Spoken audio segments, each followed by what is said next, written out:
Alhamdulillah, pantas kita bersyukur kepada Allah Subhanahu wa taala. Di kesempatan pagi hari ini kita kembali dimudahkan untuk sama-sama duduk di salah satu rumah Allah, yang Masjid Al-Hijrah yang sama-sama kita cintai, guna melanjutkan kajian rutin kita yang sudah cukup lama tertunda karena sesuatu dan lain hal, juga kesibukan Ustadz. Dan Alhamdulillah untuk pagi hari ini kita sudah kembali bersama-sama. Insya Allah nanti kita akan menyimak. Dan ini adalah pertemuan kita yang ke-58. Alhamdulillah. Kita bersalawat dan salam kepada Rasulullah Sallallahu Alaihi Wasallam selaku uswah hasanah kita dalam kehidupan. Dan senantiasa kita bermohon salawat dan salam kita tersambung hendaknya kepada seluruh keluarga, kepada para sahabat-sahabatnya, dan tentunya kepada orang-orang yang berpegang teguh pada sunnah-sunnahnya hingga hari kiamat. Baik pemirsa dan juga jemaah Masjid Al-Hijrah, seperti biasa nanti kita akan menyimak lanjutan kajian untuk hari ini. Dan di sesi akhir nanti jika waktu memungkinkan, antum boleh bersoal jawab mengenai tema yang akan kita bahas untuk hari ini adalah Al-Muhaimin, Al-Muhid, Al-Muqit, dan juga Al-Wasid.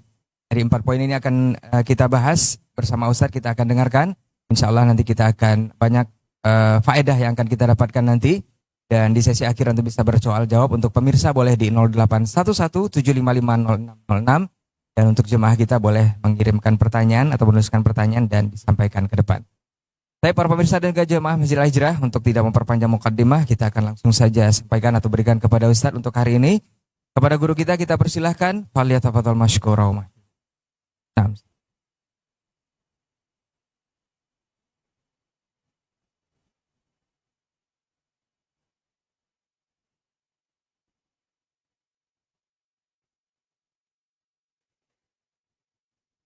Assalamualaikum warahmatullahi wabarakatuh.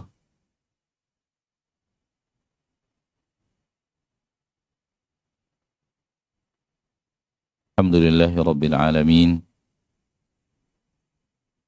Sallallahu wasallam ala nabiyyina al-karim Muhammad ibn Abdullah sallallahu alaihi وسلم أكمل تسليم أشهد أن لا إله إلا الله وحده لا شريك له أشهد أن محمدا عبده ورسوله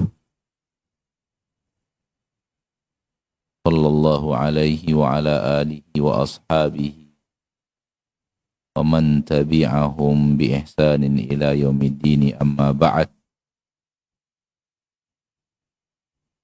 Ma'asyiral muslimin wal muslimat, al-hadirin wal hadirat, al-musyahidin wal musyahidat, saudara-saudariku dimanapun Anda sekarang berada. Mari kita bersyukur kepada Allah Tabaraka wa Ta'ala. Rabb telah menciptakan kita, yang telah menurunkan hidayah kepada kita dengan menurunkan Al-Quranul Karim dan mengutus Rasul Al-Karim. Ya, dengannya kita hidup dengan panduan yang sempurna, di mana tidak ada hal yang kita inginkan untuk ketahui apakah ini boleh atau tidak, melainkan Allah Tabaraka wa Ta'ala telah menyempurnakan panduan itu untuk menjawabnya. Ini adalah kesempurnaan agama Allah yang Allah sebut di dalam Al-Quranul Karim, Al-yawma akmaltu lakum dinakum. Hari ini aku telah sempurnakan untuk kalian agama kalian. Ketahuilah wahai manusia, apapun yang Anda lakukan, dimanapun Anda berada, di zaman apapun Anda ada, apapun jenis bangsamu, bahasamu, adat istiadatmu, maka di dalam agama Allah semuanya ada jawaban. Apakah ini boleh untuk dikerjakan? atau tidak boleh? Apakah ini harus ditinggalkan atau boleh dilanjutkan? Apakah ini sesuatu yang Allah ridho atau sesuatu yang Allah tidak ridho? Apakah ini akan mengantarkan dirimu kepada murka Allah atau akan mengantarkan dirimu kepada ridho Allah?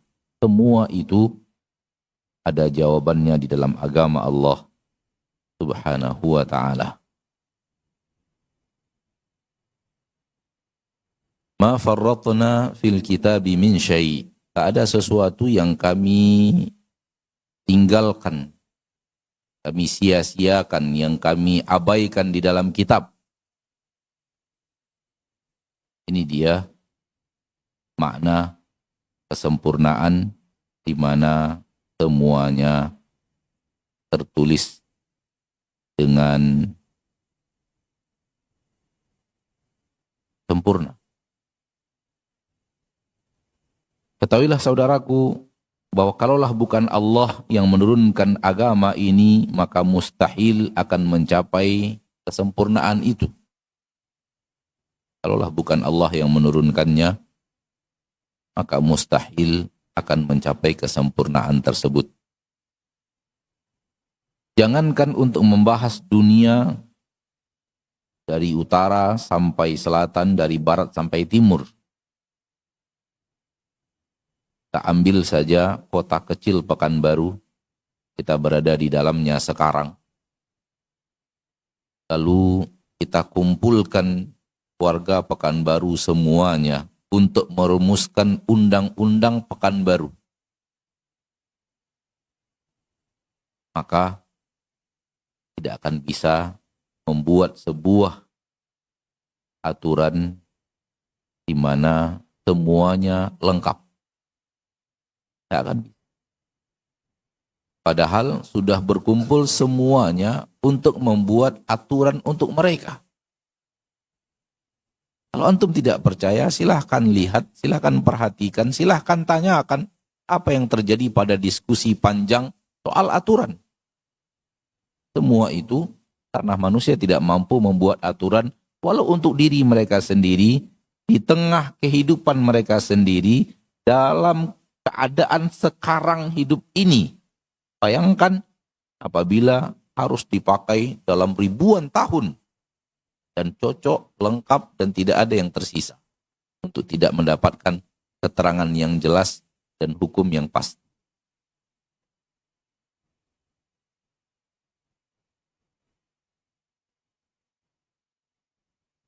Ini menunjukkan kesempurnaan Sang Pencipta yang menurunkan petunjuk. Oleh karena itu, kita bahagia, kita bangga, kita senang, kita bangga menjadi seorang Muslim. Kebanggaan yang bukan kesombongan. Karena kita berkiblat kepada suatu syariat yang datang dari Pencipta manusia, dan itu syariat yang sempurna. Ketahuilah bahwa gerakan mata saja dalam agama kita ada aturannya. Gerakan mata, agama kita ada aturannya. Gimana manusia akan membuat peraturan sesempurna ini? Asyahu wa kalla, mustahil. Tidak mungkin. Tidak ada aturan sampai gerakan mata.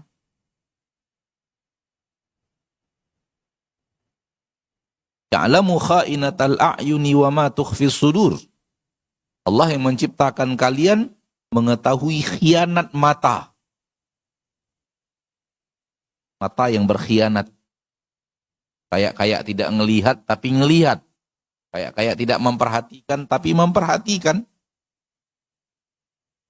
Melihat sesuatu dan tidak ingin orang lain mengetahui dia sedang melihat. Khianat mata. Lihat agama kita sampai kepada titik aturan mata. Maka kita bersyukur kepada Allah, berbahagia menjadi seorang muslim yang benar-benar telah berjalan di atas jalan yang lurus, jalan yang benar, tanpa keraguan sedikit pun. Apa yang kita katakan, ini adalah jalan kebenaran, bukan dipaksakan untuk mengimani dia benar, padahal karena sini kita tak tahu dan tidak mengerti agama itu. Ini kebanyakan agama paksaan. Dan rata-rata agama paksaan ini dimulai dari agama warisan. Ayah saya dulu begitu, kakek saya dulu begitu, maka saya juga harus demikian. Saya tak tahu kenapa harus begitu, pokoknya jalani saja. Yang seperti ini di agama kita nggak ada. Yang seperti ini di agama Islam tidak ada. Anda ingin tahu harus kenapa demikian? Ada jawabannya. Kenapa ini keputusannya? Ada jawabannya. Kenapa harus dilakukan seperti ini? Ada jawabannya.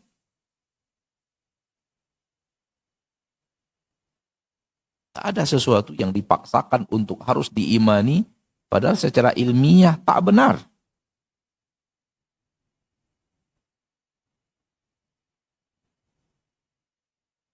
Saudaraku-saudariku kaum muslimin dan muslimat rahimani wa rahimakumullah, sebelum kita masuk ke dalam kitab ini, kalau Allah mudahkan kita membahas kitab pada pagi hari yang berbahagia ini, bagaimana biasa kita memberikan nasihat-nasihat penting seputar hal-hal yang berhubungan dengan Allah tabaraka wa ta'ala Rabbul Izzati wal Jalalah. Pada pagi yang berbahagia ini mengawali pertemuan kita, ada 3 hal penting. Ada 3 hal penting untuk kita sebagai seorang manusia.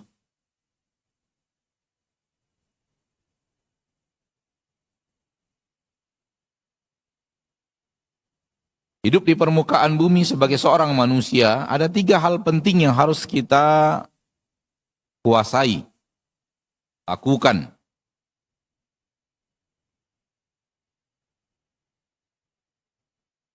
Kalau salah satu di antara 3 hal ini tak kita lakukan,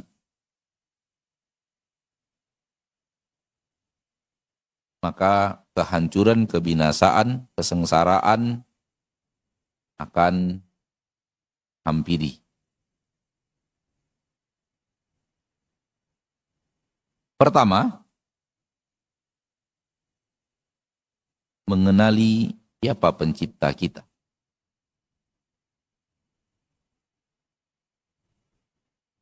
Tahu, berilmu, apa sebenarnya yang menciptakan dirimu? Siapa sebenarnya yang menciptakan engkau dan semua ini?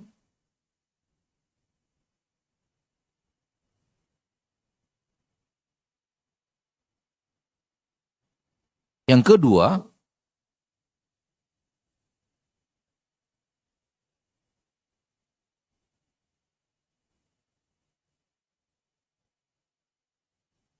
bagaimana cara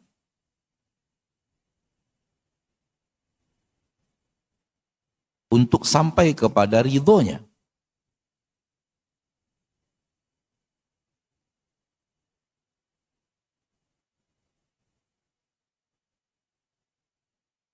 Dan terhindar dari murkanya.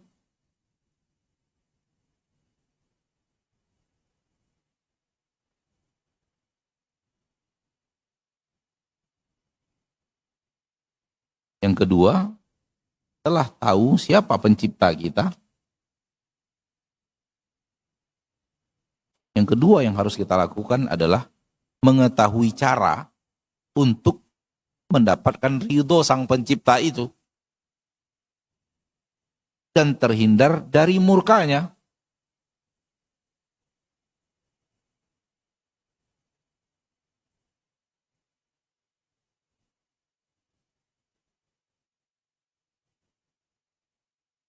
Yang ketiga, setelah yang 1 dan 2, Satu, sudah tahu kita siapa pencipta kita. Dua, sudah tahu kita bagaimana cara mendekat kepadanya supaya ia ridho kepada kita. Dan supaya dia tidak murka kepada kita. Jalan yang ketiga, poin yang ketiga adalah berjalanlah. Poin yang ketiga adalah berjalan di atas aturan itu. Hiduplah di dunia sesuai dengan aturan yang sudah Anda ketahui tadi. Ini cara mengantarkan kepada ridhonya dan ini cara menghindar dari murkanya.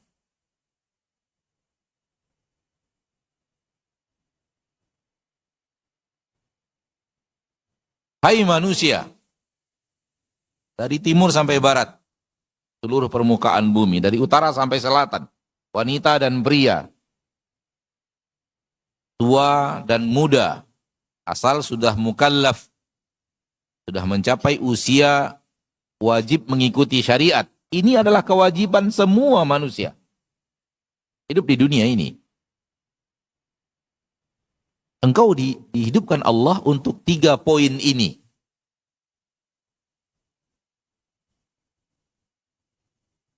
Maka hiduplah di dunia sesuai dengan 3 hal ini. Yang berjalan di atas 3 hal ini dia akan selamat, dia akan nyaman, dia akan tentram. Yang tidak menjalankannya, dia akan hancur, celaka, dan binasa.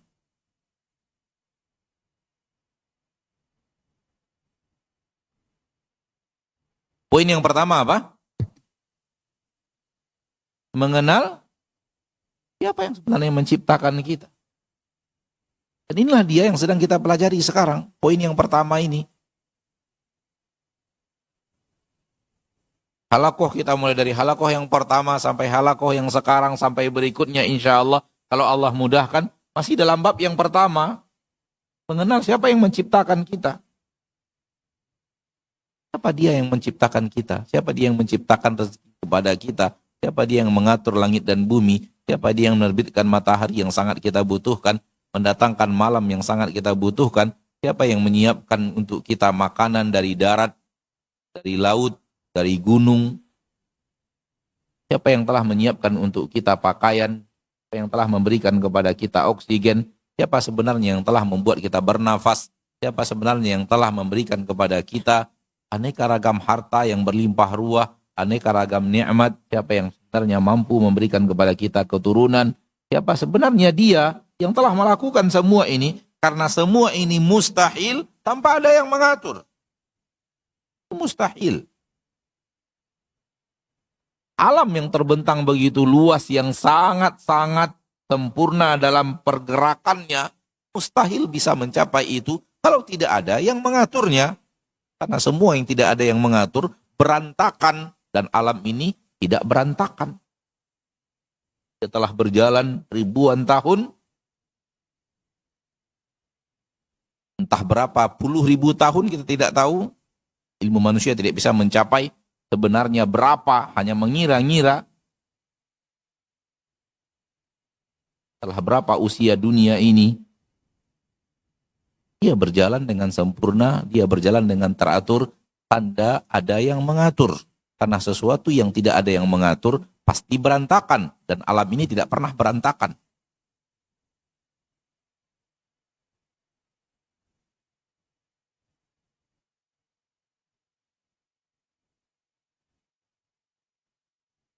Ikhwani fiddin, di poin yang pertama saja, banyak manusia sudah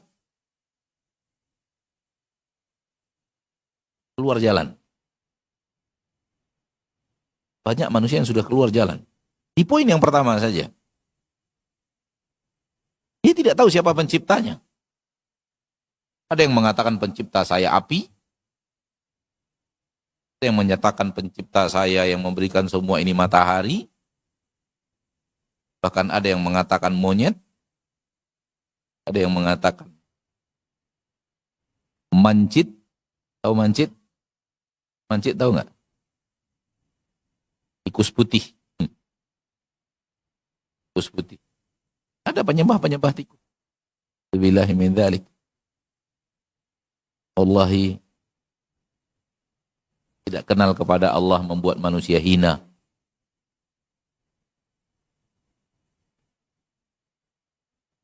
Karena hampir tidak percaya ketika ada kawan dari India mengatakan di India, negeri kami, ada penyembah-penyembah tikus.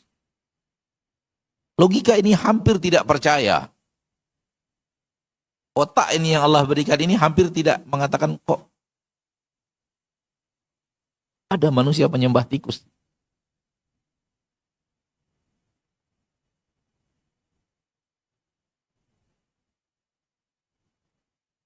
Tapi itulah realita nyata.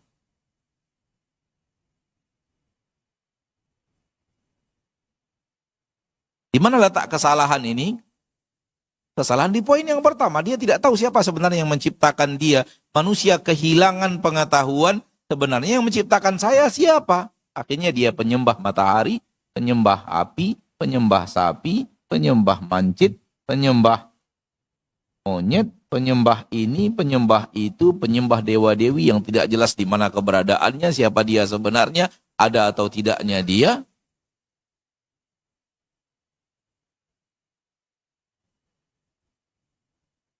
Di poin yang pertama saja sudah saya salah langkah. Bagaimana dia akan beruntung? Bagaimana hidupnya akan sukses? Sukses dalam makna syariat. Karena sukses dalam makna dunia semua manusia sama. Punya harta, punya jabatan, punya kedudukan, punya keturunan, punya perusahaan, punya emas dan perak, punya Bitcoin, sekarang sudah zamannya Bitcoin, punya Bitcoin ribuan, puluhan ribu, punya ini, punya itu sama saja dengan pengetahuan ini, semuanya manusia sama. Yang dimaksud sukses adalah sukses dalam makna yang agama. Dan jangan pernah menyamakan antara ini dan itu. Karena sukses dalam makna dunia, ini adalah fitrah, bahkan hewan pun hidup untuk makan, hidup untuk rezeki, hidup untuk keturunan, hidup untuk kekuasaan. Jangan samakan dirimu dan hewan, wahai manusia. Baik. Ada manusia yang sudah mulai mendekat, dia sudah mulai kenal kepada Robnya. Ya, itulah dia pencipta saya, itulah pencipta bumi, itu yang telah memberi rezeki kepada saya.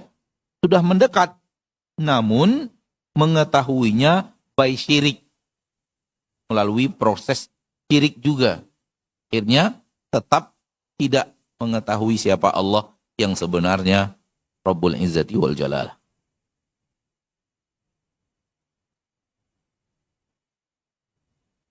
Karena mengenal Allah Tabaraka wa Ta'ala adalah mengenal dengan pengenalan yang benar.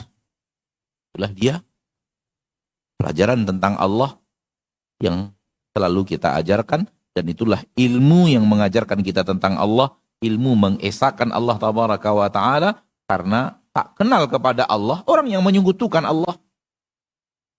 Tak kenal kepada Allah orang yang menyekutukan Allah, berarti dia kenal kepada Rabbnya.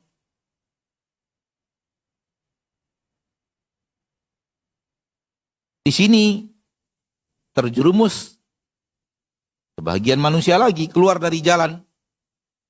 Dia tidak kenal kepada Rabbnya.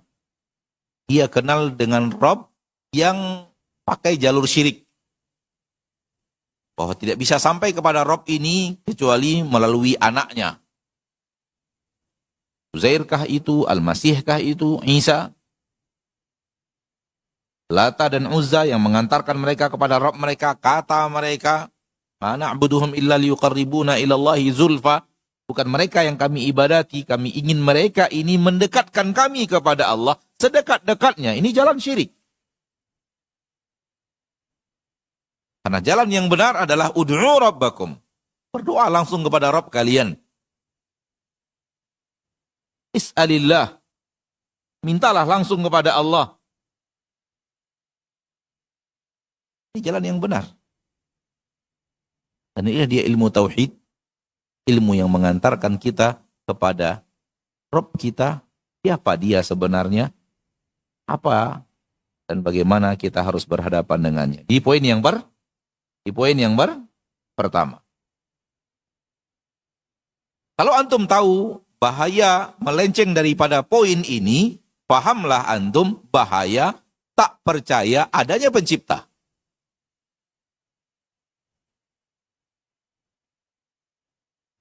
Karena poin yang pertama, yang tadi manusia yang tak kenal siapa penciptanya, sehingga dia mengatakan, pencipta saya adalah api, pencipta saya adalah matahari, pencipta saya adalah ini dan itu, ini lebih ringan dibanding yang terakhir.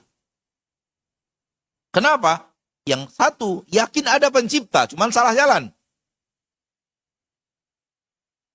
Ditunjukkan oleh syaitan pencipta palsu. Tunjukkan oleh iblis kepada mereka, diganggu oleh iblis pikiran mereka dan bala tentaranya, sehingga ada, saya yakin, saya diciptakan, saya harus menghambakan diri kepada pencipta, cuman pencipta yang palsu.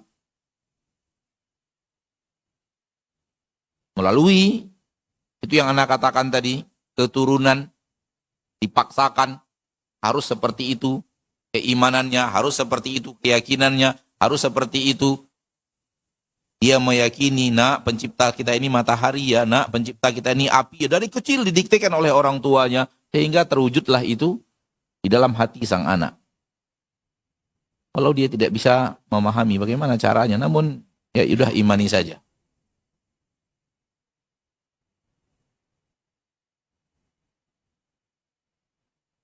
Namun ini lebih ringan dibanding yang terakhir. Yang terakhir tidak mengakui bahwa dia diciptakan. Nah, enggak ada menciptakan saya, enggak ada. Saya terwujud begitu saja. Saya terwujud dengan tanpa ada yang mewujudkan. Matahari ini ada tanpa ada yang menciptakannya.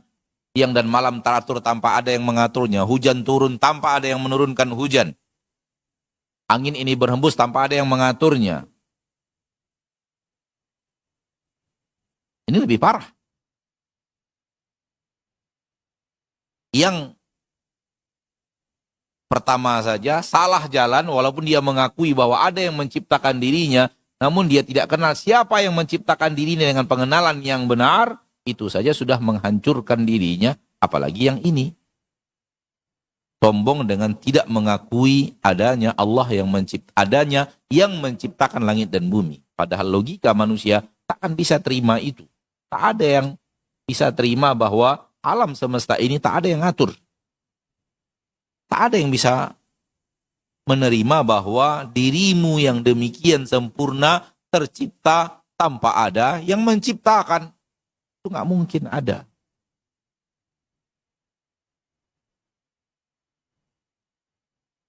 Am khuliqu min ghairi syai'in am humul khaliqun. Hai manusia, apakah kalian ini diciptakan? Padahal sebelumnya kalian tidak ada. Kalian ini diciptakan atau kalian ini menciptakan diri kalian sendiri? Tolong jawab. Firman Allah di dalam Al-Quran, hai manusia, coba berpikir. Kalian ini sebelumnya tak ada. Lalu kalian diciptakan oleh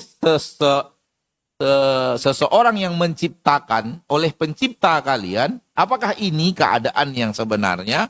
Nah, atau kalian justru ada karena kalian menciptakan diri kalian sendiri? Ayo, mana yang benar? Kata mereka kelompok terakhir, saya tidak menciptakan diri saya sendiri. Oke. Berarti harusnya terima yang pertama dong. Kamu diciptakan. Diciptakan. Ya, saya yakin saya diciptakan. Bukan saya yang menciptakan diri saya. Namun saya yakin saya diciptakan, namun tak ada yang menciptakan saya. Lihat tuh. Cara logika yang aneh. Dia diciptakan, namun tak ada penciptanya. Diciptakan tanpa ada yang mencipta. Baju ini dijahit tanpa ada yang menjahit. Masjid ini dibangun tanpa ada yang membangun. Dia dibangun, tapi nggak ada yang membangunnya. Meja ini dibuat, tapi nggak ada yang membuat. Dia buat, tapi nggak ada yang membuat. Lampu ini dibuat, tapi nggak ada yang membuatnya. Tapi dia buat. Dia nggak membuat dirinya sendiri. Lihat berapa sombongnya manusia di atas kaedah yang sangat batil, diciptakan tanpa pencipta, diatur tanpa yang mengatur, dibuat tapi nggak ada yang membuat, tapi dia dibuat tapi nggak ada yang membuat. Itulah dia orang yang tidak yakin bahwa alam ini punya pencipta, alam ini ada yang ngatur.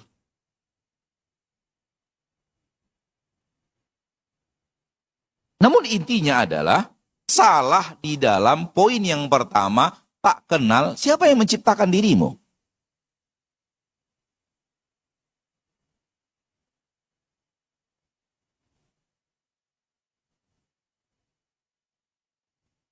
Salah di poin mana?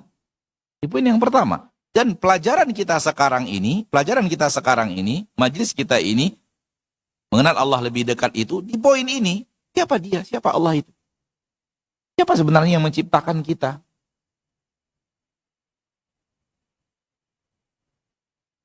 Dan berkali-kali ana sampaikan bahwa isi kandungan terbesar Al-Quran yaitu mengenalkan kita kepada siapa yang menciptakan kita. Itu isi Al-Quran terbanyak. Tak ada satu halaman pun dari halaman Al-Quran kecuali bicara itu. Di dalamnya ada bahasan itu. Buka salah lembaran mana Al-Quran, coba. Ambil Al-Quran, buka lembaran mana saja. Ambil tengahnya, ambil sampingnya, kiri kanannya, juz keberapa yang Anda ingin, halaman berapa yang Anda ingin, itu ada. Di situ, di dalam lembaran itu, Anda diperkenalkan kepada siapa sebenarnya yang menciptakan diri. Maka penyelewengan terbesar manusia ketika dia tidak kenal kepada siapa yang menciptakan dia, itu penyelewengan terbesar manusia.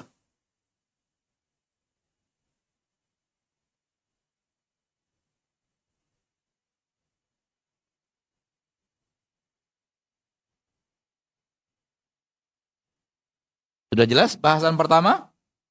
Baik. Kalau sudah tahu siapa pencipta dirimu, ketahuilah jalan menuju ridhonya, jalan menghindar dari murkanya. Itulah dia syariat. Itulah dia syariat. Itulah dia Al-Quran yang Allah turunkan. Itulah panduan yang Ana katakan tadi di awal mukaddimah. Allah telah turunkan panduan yang sempurna. Dan panduan ini, panduan yang akan mengantarkan kita kepada ridhonya, dan panduan yang akan menjauhkan kita dari murkanya.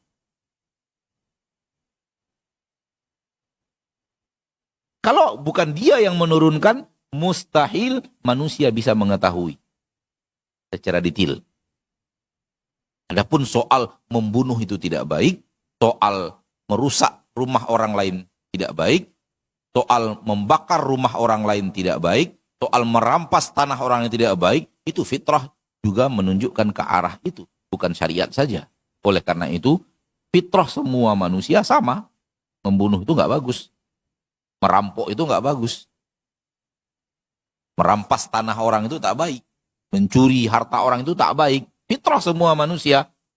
Tidak diturunkan pun agama, manusia akan tahu itu nggak bagus. Maka jangan pernah mengatakan bahwa ketika semua jenis agama di permukaan bumi ini mengarah kepada titik itu, lalu kemudian kita mengatakan bahwa semua agama sama. Itu hanya fitrah manusia berbicara. Sampai kucing pun tahu mana makanan yang dia makan dengan nyaman karena itu pemberian, mana yang dia curi sehingga dia ketakutan. Kucing pun tahu. Kucing kalau nyuri ikan, dia pasti ketakutan. Nampak kita dia pasti lari. Dia takut kita marah karena dia lagi nyuri. Itu fitrah. Fitrah hewan pun ada. Ini Ini yang sering dihembuskan manusia zaman sekarang. Semua agama sama kok. Ngajak kepada perdamaian, ngajak untuk saling menebar kasih, ngajak untuk tidak menzalimi orang lain, tidak mencelakai orang lain, ngajak untuk damai, ngajak untuk gimana sama. Sama, Tuhanmu Tuhan palsu. Kamu salah jalan. Kamu samakan agama Tuhan palsu dengan Tuhan yang hak. Rob yang palsu dengan Rob yang hak. Mana mungkin sama. Kau menyembah matahari, kau menyembah nabi. Aku menyembah pencipta matahari dan pencipta nabi. Mana mungkin sama. Namanya di mana? Kau samakan manusia dengan Allah, kau samakan batu dengan Allah, kau samakan pohon dengan Allah, kau samakan sapi dengan Allah, lalu engkau katakan agama sama. Sama dari mana? Sungguh tidak sama dari awal sampai akhir.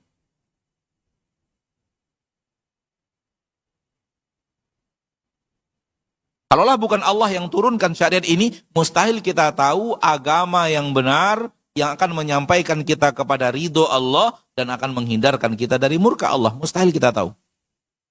Kecuali hal-hal yang bersifat fitrah saja. Yang hewan pun tahu.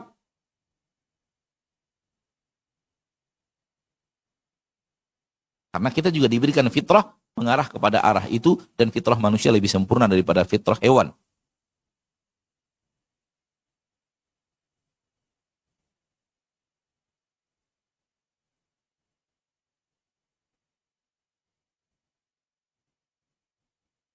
Baik? Oke, sudah kenal kita kepada Allah yang menciptakan kita. Sudah tahu kita jalan yang mengantarkan kita kepada murkanya. Jalan yang mengantarkan kita kepada ridhonya, dan jalan yang menjauhkan kita dari murkanya. Percuma semua itu kalau Anda tidak berjalan. Tak ada gunanya semua itu kalau engkau tidak berjalan di atas jalan itu sehingga engkau sampai kepada ridhonya dan engkau terhindar dari murkanya. Apa gunanya tahu jalan itu kalau Anda tidak berjalan? Apa gunanya tahu itu jalan yang akan mengantarkan Anda kepada murkanya kalau Anda berada di atas jalan itu, padahal Anda tahu itu jalan menuju murka Allah, lalu Anda berjalan di atas jalan itu? Apa gunanya tahu? Kalau pada akhirnya celaka juga.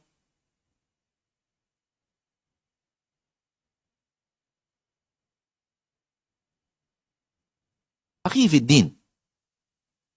Inilah dia hidup manusia di dunia ini dari awal sampai akhir. Itulah tugas kita hidup di permukaan bumi ini. Dari awal kita mukallaf, mulai hukum syariat berlaku, dengan usia balik, ada akal, mulai berlaku ketentuan syariat, sampai akhir daripada kehidupan kita di permukaan bumi, seandainya kita tutup usia kita di permukaan bumi dengan syarat taklif. Kita berakal dan kita mampu.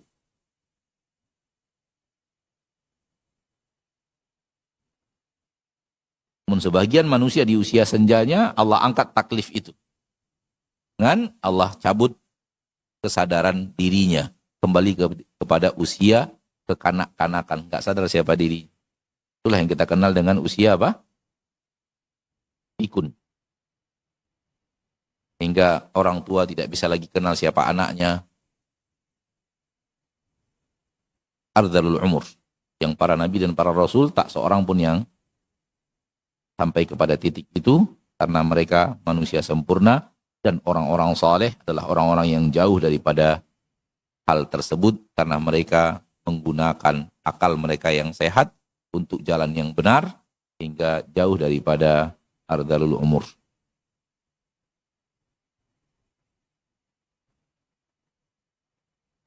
Dan ketika Anda wafat, semua kita wafat nanti, kita akan ditanya 3 pertanyaan ini.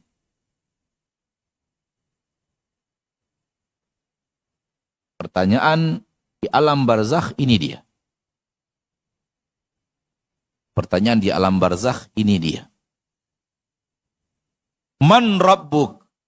Poin yang pertama.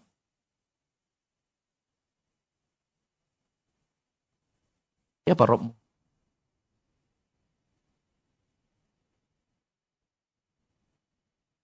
Engkau ketika hidup di dunia, kamu kenal Rabbmu enggak? Kamu tahu enggak siapa yang menciptakan dirimu? Dia sudah turunkan Al-Quran, memperkenalkan dirinya kepadamu di setiap halaman Al-Quran.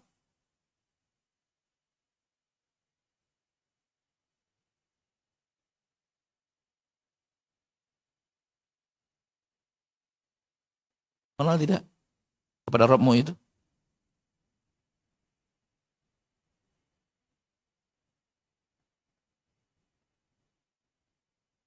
Kenalkah kita kepada jalan yang akan mengantarkan kita kepada ridhonya, itu syariat? Madinuk, apa agamamu?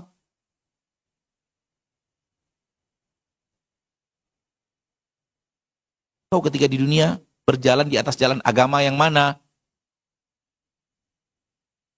Syariat apa yang kau lakukan di dunia ketika engkau hidup di dunia? Jalan apa yang kau tempuh?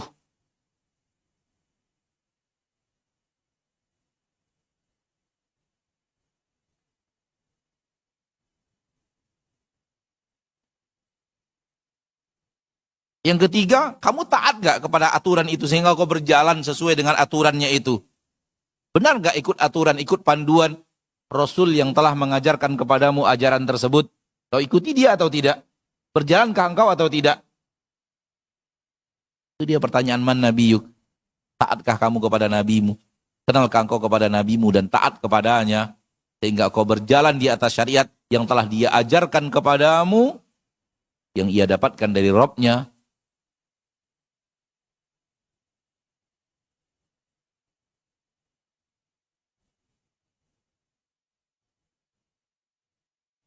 Ikhwani wa akhwati fiddin, kaum muslimin dan muslimat rahimani wa rahimakumullah, dari Sabang sampai Merauke. Lihat, kalau kita hidup untuk yang tiga ini, selamat. Dan alangkah banyaknya manusia yang dijauhkan Allah dari yang tiga ini karena sibuk hanya buka perusahaan. Karena sibuk hanya buka toko. Karena sibuk hanya jualan, karena sibuk hanya cari duit, karena sibuk hanya udahlah. Letakkan di dalamnya apapun yang kau ingin letakkan, karena sibuk di dalamnya nendang bola, karena sibuk di dalamnya mukul-mukul bola, apa namanya itu ya? Bola apa? Ya bola itulah pokoknya warna kuning itu kan. Karena sibuk untuk urusan itu saja, karena sibuk untuk nonton film, karena sibuk untuk duduk sana duduk sini, nongkrong sana nongkrong sini, sehingga 3 poin dalam hidup ini tak dia kerjakan. Ya udah, terima nasib. Dzalika bima qaddamat aydikum, itu yang sudah kalian persembahkan untuk dirimu. Allah sudah perkenalkan dirinya. Allah sudah ajarkan jalan menuju ridhonya. Allah sudah sampaikan kepada kita, jauhi jalan yang akan mengantarkan kepada murkanya. Namun kalian tak melakukannya. Ya sudah, terima apa yang kalian perbuat untuk diri kalian sendiri. Wa rabbuka bidzallamin lil abid. Rabbmu tidak pernah menzolimi engkau para hamba. Kau yang telah menzolimi diri.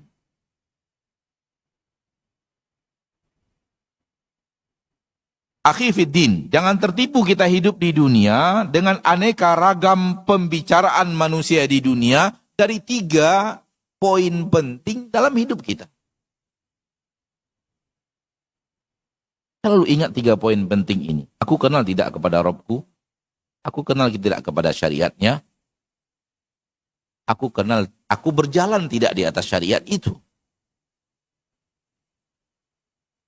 Dan ketahuilah bahwa kehidupan kita di dunia ini, apalagi di zaman kita sekarang ini, sangat banyak menarik kita untuk keluar dari jalur 3 ini. Sangat banyak. Wallahi sangat banyak. Yang menarik kita keluar dari 3 poin penting dalam hidup kita ini. Baru kemudian kita terbelalak, di saat kebenaran datang. Kebenaran datang,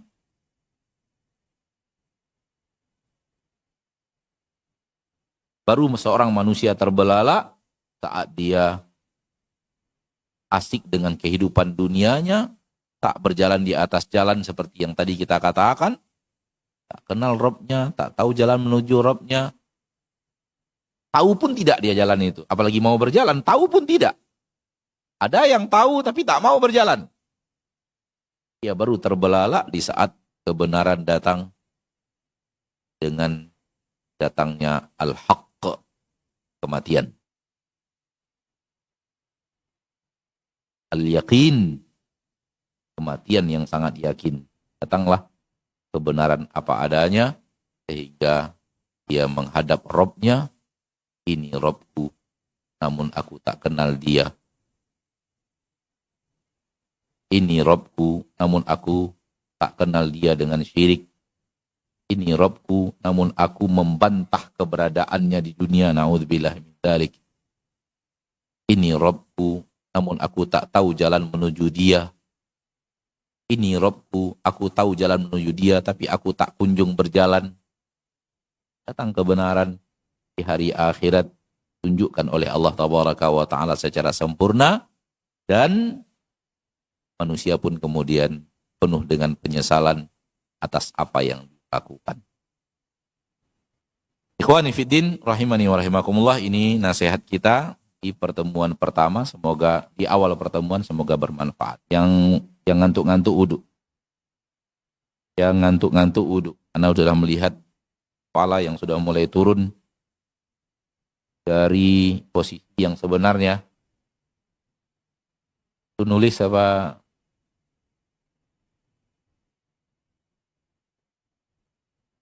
Itu nulis atau apa? Nulis atau ngantuk? Tidur, bukan ngantuk.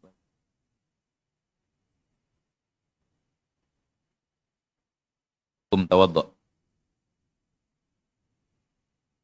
Duduk sana, duduk.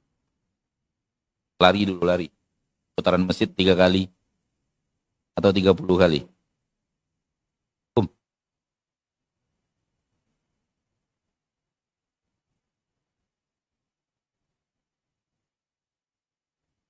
Akhi fiddin, lihat manusia sekarang ini, sibuk ngurus bisnis saja. Tidak ada masalah ngurus bisnis, tapi yang 3 ini jangan lupa.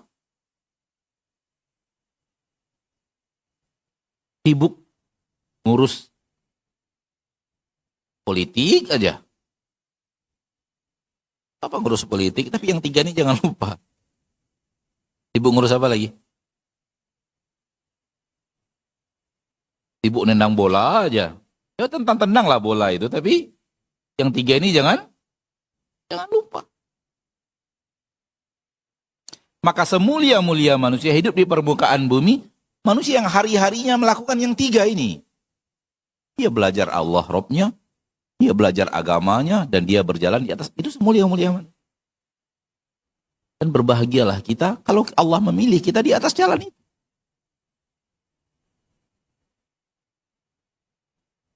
Baik, kita masuk ke dalam kitab Fikih Asma'ul Husna, karya Fadilatul Syekh Abdul Razak bin Abdul Muhsin bin Abbad Al-Badr. Dan bab sekarang masuk kepada Asma'ul Husna, ada 4 dalam satu bab ini: Al-Muhaimin, Al-Muhit, Al-Muqit, Al-Wasi'. Nama Allah Al-Muhaimin, Al-Muhit, Al-Muqit, Al-Wasi'. 4-4-nya maknanya hampir mirip dan masing-masing punya spesifik masing-masing. Menguasai manusia dengan segala kesempurnaan kekuasaan, sehingga Allah benar-benar menguasai kita. Dia tahu semua gerak-gerik kita. Dia melihat semua yang kita lakukan. Dia yang mengatur semua aturan yang ada dalam kehidupan kita. Dia yang mengatur rezeki kita. Dia yang jalankan apapun yang ia inginkan untuk terwujud, dan rahmatnya meliputi kita, kasih sayangnya meliputi kita, rezekinya luas kepada kita. Ini inti daripada 4 nama Allah Tabaraka wa Ta'ala dalam bab ini.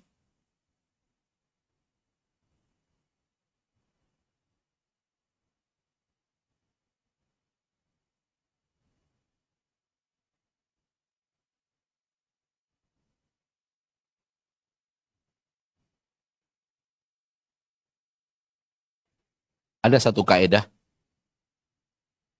sebelum kita masuk dalam kitab.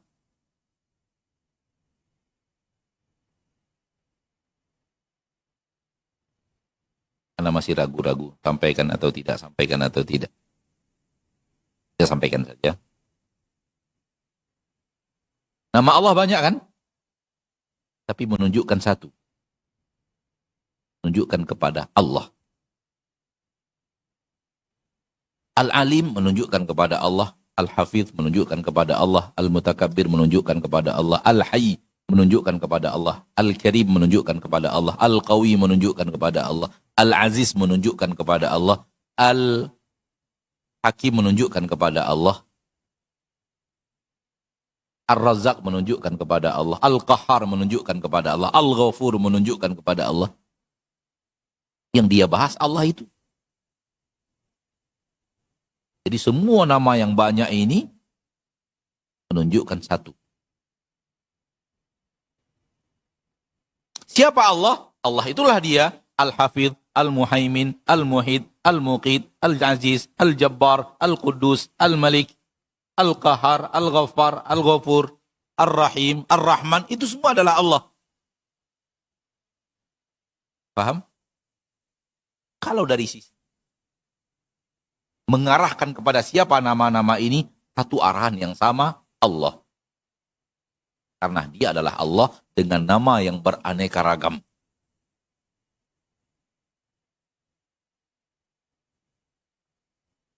Cara mudahnya begini. Kalau di antara kita sekarang ini ada orang dengan 3 nama. Dan dia dikenal dengan 3 namanya itu.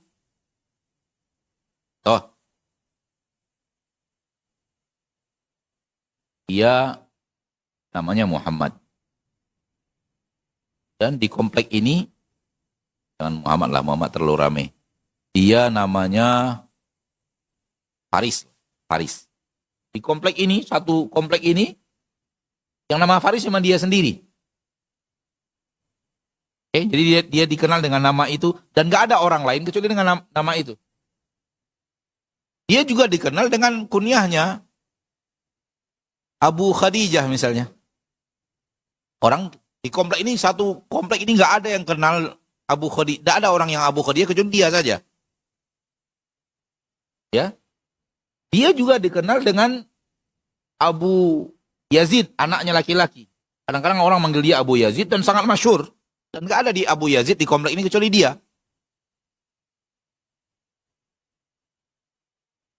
Jadi ketika orang menyebut Faris mana? Orang yang satu kan? Abu Khadijah mana? Orang yang satu itu juga orangnya.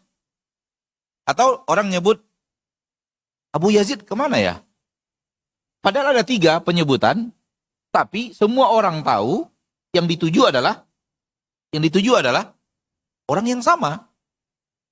Paham?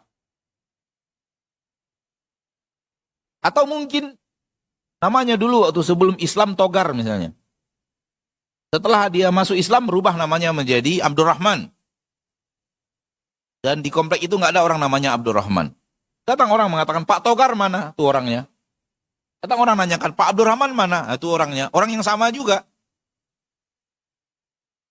Abu Yazid mana? Itu orangnya. Abu Khadijah mana? Itu orangnya. Padahal orangnya itu juga penyebutannya berbeda-beda. Tapi semua orang tahu yang dituju satu. Paham maksudnya? Oke? Itulah dia. Kita sedang membahas Al-Muhaimin. Allah juga yang kita bahas. Kita sedang membahas Al-Muhid. Allah juga yang kita bahas. Kita sedang membahas Al-Muqid. Allah juga yang kita bahas. Kita sedang membahas Al-Wasi'. Allah juga yang kita bahas. Kita sedang membahas Ar-Rahman. Allah juga yang kita bahas. Al-Hayyu, Al-Qayyum, Al-Qadir, Al-Alim, Al-Hakim, Al-Aziz, Al-Ghaffar, Allah juga yang kita bahas. Cuman membahas satu aja. Namun dengan nama yang sangat banyak. Maka nama-nama Allah menuju kepada satu arah. Kalau dia yang dimaksud, siapa yang diinginkan dengan nama ini. Namun apabila nama itu berdiri masing-masing dengan maknanya, maka dia sesuai dengan nama masing-masing, satu nama dengan nama yang lain berbeda. Satu nama dengan nama yang lain berbeda. Al-Hakim tidak sama dengan Ar-Razzaq dari sisi makna dan kandungan sifat yang ada pada nama itu. Al-Hakim dengan Al-Ghaffar berbeda. Al-Ghaffar dengan Al-Qawi berbeda. Al-Qawi dengan Ar-Razzaq berbeda. Ar-Razzaq dengan Al-Wasi' berbeda. Al-Wasi' dengan Al-Qadir berbeda. Beda dari sama dengan Togar tadi, Abdurrahman, Abu Khadijah, kalau Abu Yazid berarti kunyah dari anak laki-lakinya. Kalau Abu Khadijah kunyah dari anak perempuannya. Kalau Togar nama dia sebelum masuk Islam. Abdurrahman nama setelah masuk Islam. Masing-masing punya spesifik masing-masing. Namun mengarahkan kepada satu orang yang sama. Kalau antum paham itu, ketahuilah bahwa Rabb Anda memiliki nama yang sangat banyak. Dan seluruh nama itu punya makna masing-masing, spesifik masing-masing. Namun dia mengarah kepada satu Rabb yang sama. Satu zat yang sama, yaitu Allah.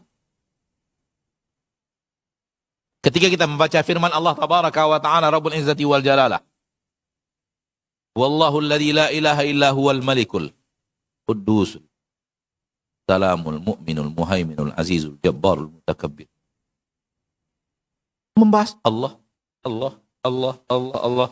Tapi apakah Al-Malik dengan Al-Aziz maknanya sama? Al-Jabbar maknanya sama? Al-Mutakabbir namanya sama? Beda secara arti berbeda. Secara kandungan makna berbeda. Maka nama-nama Allah satu apabila dilihat dari siapa yang dituju dengan nama itu.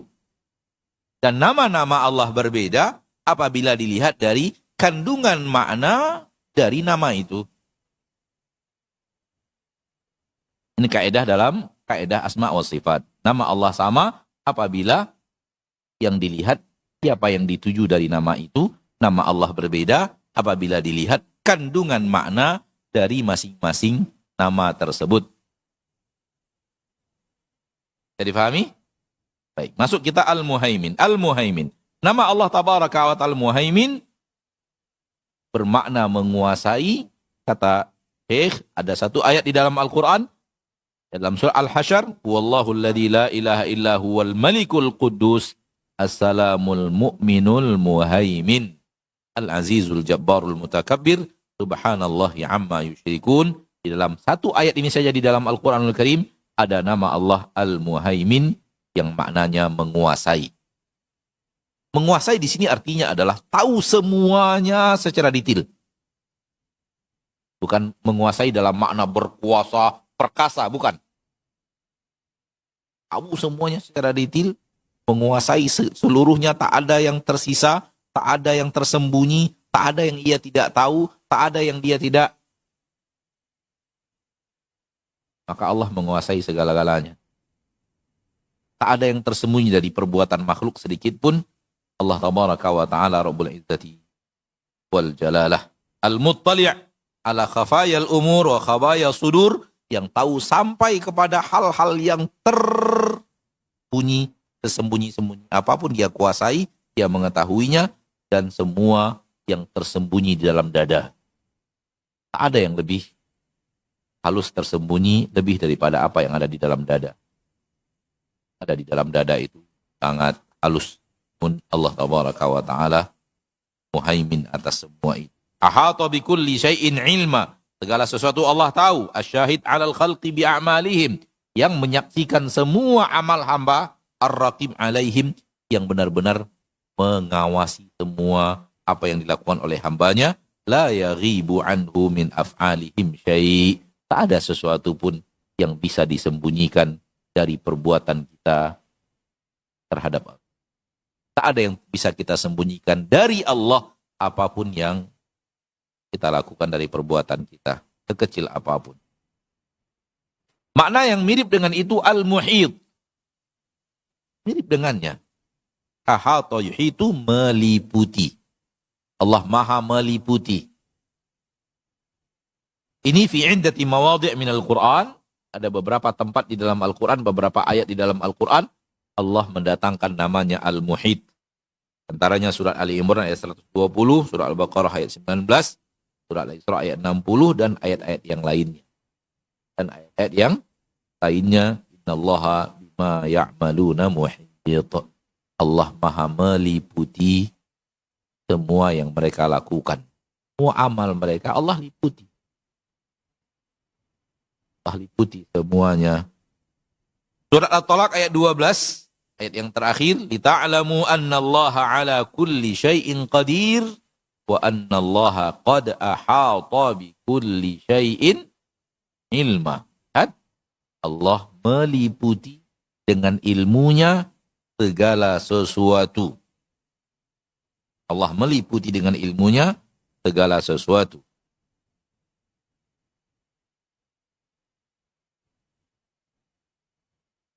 Perkataan malaikat kepada Allah tabaraka wa ta'ala, Rabbana wasi'ta kulla syai'in rahmatan wa ilma. Wahai Rabb kami, segala sesuatu, bukan itu dalam wasiat. Dalam wasiat. Bukan dalam al. Walaupun mirip dengannya. Jadi Allah tabaraka wa ta'ala maha meliputi. Apapun, semuanya diliputi oleh Allah. Allah meliputi ilmunya, sehingga semuanya Allah tahu. Allah meliputi dengan takdirnya, sehingga segala sesuatu Allah yang mentakdirkan. Allah tabaraka wa ta'ala meliputi manusia dengan kekuasaannya. Apapun yang ingin dia lakukan, dia berkuasa melakukannya kepada semua hamba-hambanya dan makhluk ciptaannya. Oleh karena itu, apabila antum melihat kepada kitab, antum akan melihat Syekh membahas wa ihatatuhu subhanahu wa ta'ala bil makhluqat ihatatu ilmin. Allah ketika meliputi makhluk-makhluknya, meliputi dari sisi ilmu. Wa ihatatu qudratin, meliputi dari sisi kemampuan. Tak ada yang Allah tidak mampu melakukan apapun terhadap makhluknya.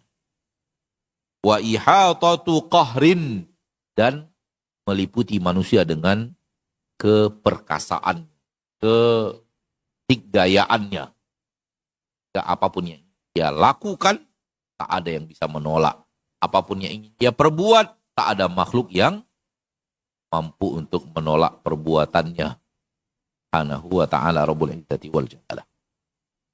Dari sisi ini, Anda ingin mengingatkan kita, saudaraku, saudariku, sering sekali kita menggambarkan suatu gambaran yang menurut kita inilah yang terbaik. Namun Allah maha meliputi secara ilmu, secara takdir, secara kuasa, secara dikdaya. Dan hanya Allah yang berbuat apapun yang dia ingin. Ini penting, sangat penting.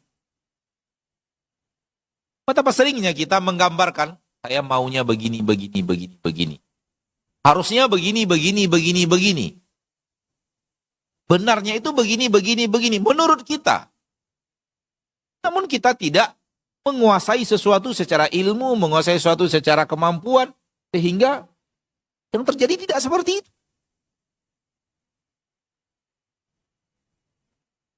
Kenapa? Menunjukkan ketidakmampuan kita menguasai sesuatu.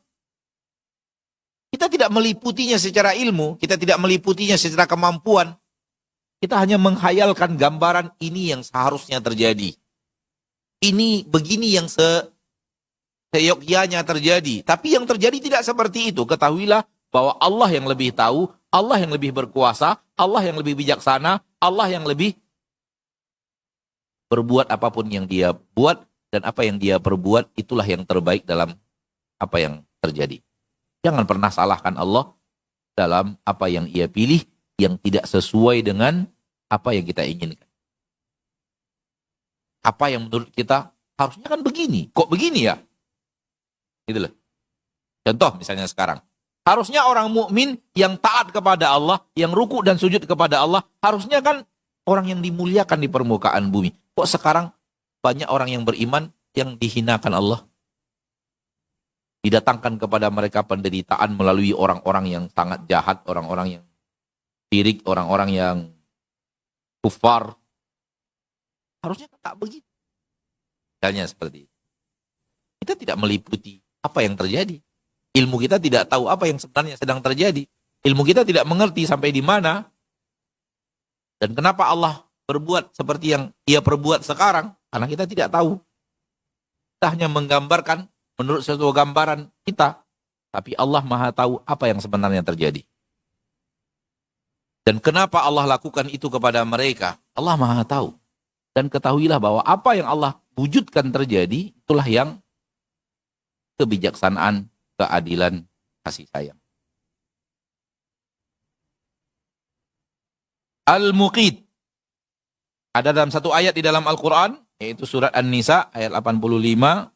Man yashfa' syafa'atan hasanatan, yakun lahu nasibun minha, wa man yashfa' syafa'atan sayyi'atan yakun lahu kiflun minha, wa kana Allahu ala kulli syai'im muqita. Dan muqit secara makna adalah penguasa yang mengantarkan kepada manusia rezeki mereka. Penguasa juga, tapi penguasa yang mengantarkan kepada manusia jatah mereka.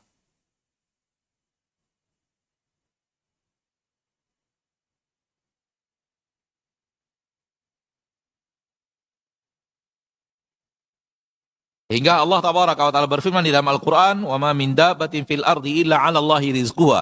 Tidak ada yang berjalan di permukaan bumi. Tak ada yang bergerak di permukaan bumi, إِلَّا عَلَى اللَّهِ رِزْقُهَا, kecuali kewajiban atas Allah memberikan rezeki kepadanya. Kecuali kewajiban kepada Allah rezekinya. Rezekinya itu sudah Allah wajibkan kepada dirinya, pasti Allah berikan rezeki. Dengan syarat bergerak dan berjalan. Wabtaghu min fadlillah. Bergeraklah di permukaan bumi, cari rezeki Allah. Allah berjanji, Allah bukan sekedar berjanji, Allah mewajibkan kepada dirinya memberikan rezeki kepada yang bergerak mencari rezeki. Ada cerita tidak dapat. Karena Allah telah mewajibkan kepada dirinya memberi rezeki kepada makhluknya yang mencari rezeki.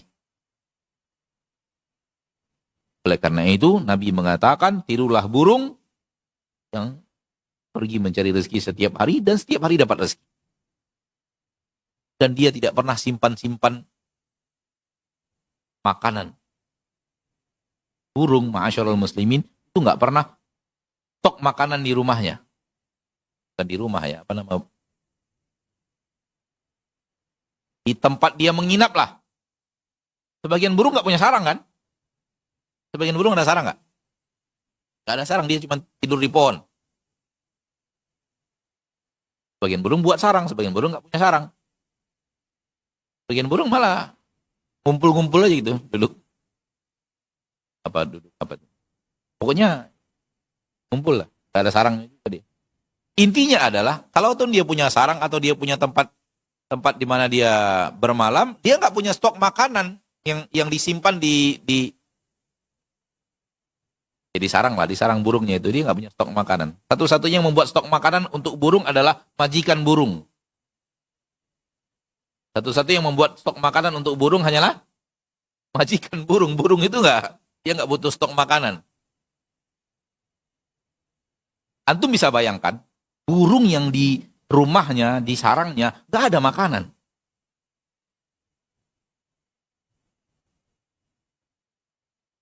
Besok pagi dia harus keluar cari makanan, balik lagi. Besok pagi dia harus keluar cari makanan, balik lagi. Besok pagi dia harus keluar cari makan, balik lagi. Dapat terus makanannya. Maka ini kita arahkan kepada setiap manusia yang meragukan rezeki. Padahal di rumahnya rezeki banyak numpuk. Stok makanan ada. Ada beras, ada bakwan, ada kacang padi, ada ubi rebus. Artinya di rumahnya stok makanan banyak. Dia masih meragukan. Dapat rezeki enggak ya? Burung saja yang di rumahnya nggak ada stok makanan. Jadi ketika seorang makhluk bergerak mencari rezeki, Allah, atas Allah. Kata para ulama, Allah mewajibkan kepada dirinya memberikan rezeki kepada yang mencari rezeki. Maka siapapun yang mencari rezeki, pasti dapat rezeki, karena Allah telah mewajibkan kepada dirinya memberikan rezeki kepada hambanya yang bergerak mencari rezeki. Juga penting bagi orang yang mengkhawatirkan rezeki untuk anaknya. Kadang-kadang manusia punya pikiran begini, kalau saya mati nanti anak saya gimana ya? Saja Anda tidak kuasai mau memikirkan rezeki anak, biarkan Allah yang Robnya yang mengatur rezekinya. Sehingga akhirnya apa? Dari pola pikir itu kemudian dia tabungkan, ini untuk anak saya nanti kalau dia S1, untuk anak saya ketika S2, ini untuk anak saya ketika S3, ini perusahaan untuk anak saya. Ada 5 anak, 5-5-nya dibuat perusahaan. Ini rencana untuk anak pertama, anak kedua, anak ketiga, anak keempat, anak kelima. Ada manusia seperti itu? Ya.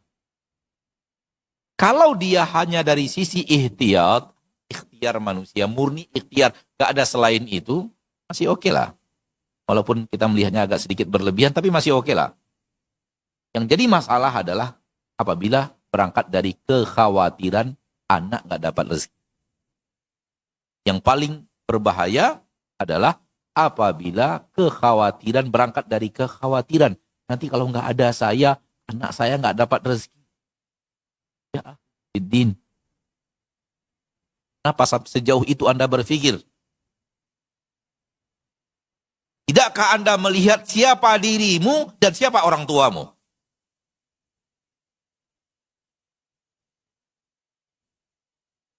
Engkau sekarang dalam kehidupan yang lapang, sementara orang tuamu dulu jauh lebih sempit daripada diri. Ketika orang tua saja sempit dari diri kita, sempit dari arti kata, rezekinya nggak sebanyak kita gitu loh maksudnya. Paham nggak maksudnya? Lebih sedikit.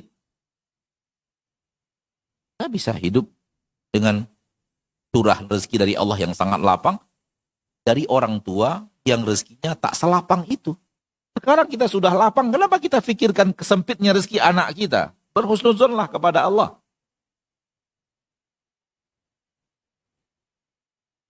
Paham? Paham nggak?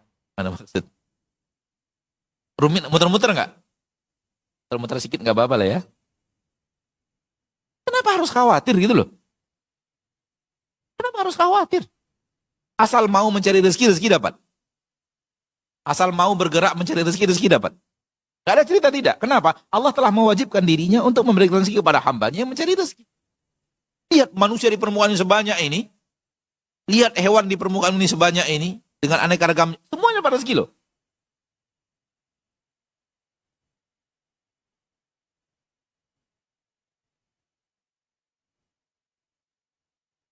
Ketika manusia melakukan ikhtiar, ya silahkan saja. Asal tidak berangkat dari takut anak nggak dapat rezeki. Khasyata imlaqa. Semua itu dilakukan karena takut fakir. Takut bangkrut. Takut nggak dapat.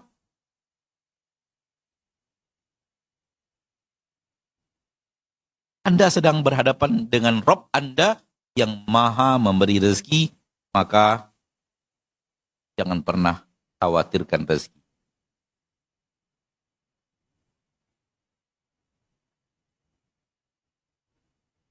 Maka aneka ragam rezeki Allah siapkan di permukaan bumi, aneka ragam tanaman Allah tumbuhkan untuk rezeki, aneka ragam rezeki dari darat, dari laut, dari udara didatangkan kepada dirimu. Karena Allah Ta'ala maha kuasa untuk mendatangkan kepada manusia rezekinya. Ini makna al-muqit. Adapun al-wasi',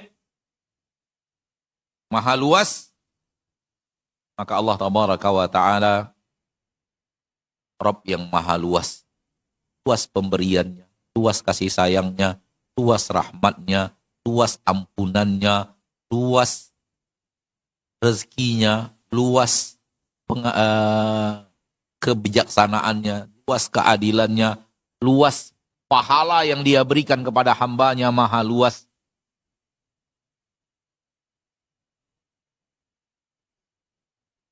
Ini banyak di dalam ayat Al-Quran. Beberapa ayat di dalam Al-Quran datang dengan nama Allah Al-Wasi'. Dan para malaikat berkata, Rabbana wasi'ta kulla syai'in rahmatan wa ilma. Surat Ghafir ayat 7. Ini yang saya maksud tadi. Rabbana wasi'ta kulla syai'in rahmatan wa ilma. Wahai Rabb kami, kata para malaikat yang lebih tahu, kenal kepada Allah dibanding kita. Para malaikat berkata, wahai Rabb kami, semuanya engkau liputi dengan rahmatmu, karena rahmatmu sangat luas. Semuanya engkau liputi dengan ilmumu, karena ilmu maha luas. Rahmatmu luas meliputi segala-galanya, ilmumu maha luas meliputi segala-galanya. Ini arti daripada Rabbana wasi'ta kulla syai'in rahmatan wa ilma. Engkau maha luas meliputi segala sesuatu secara rahmat dan secara ilmu. Jika manusia beramal soleh, luaskan ganjarannya. Ini di antara makna Allah, di antara wujud daripada kemahaluasan Allah.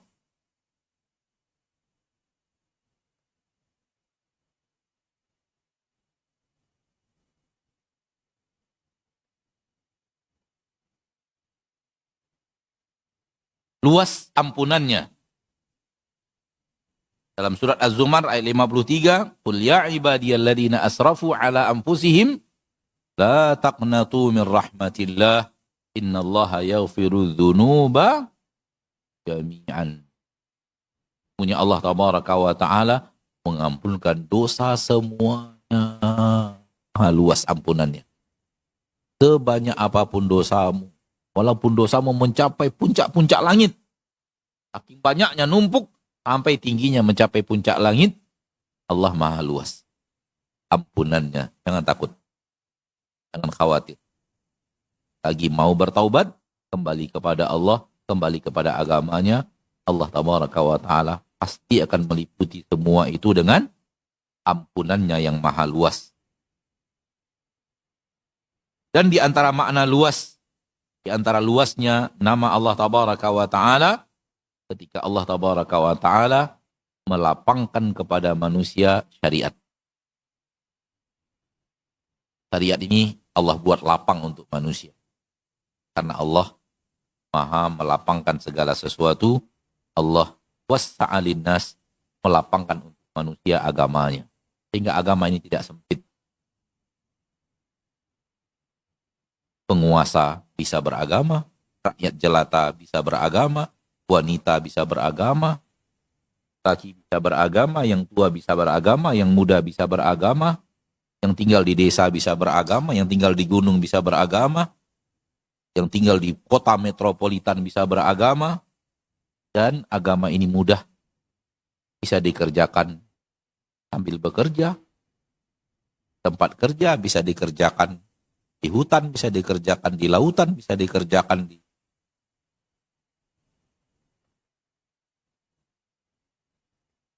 Rabbul Izzat. Ini dia beberapa bahasan tentang nama-nama Allah Al-Muhaimin, Al-Muhit, Al-Muqit, Al-Wasi' dari kitab Fadilatul Syekh Abdul Razak dalam Fikih Asmaul Husna. Semoga bermanfaat. Waktu yang tersisa kita gunakan untuk menjawab beberapa pertanyaan. Allah mudahkan. Sallallahu wasallam baraka wa an'am ta'abdi wa rasul Muhammad.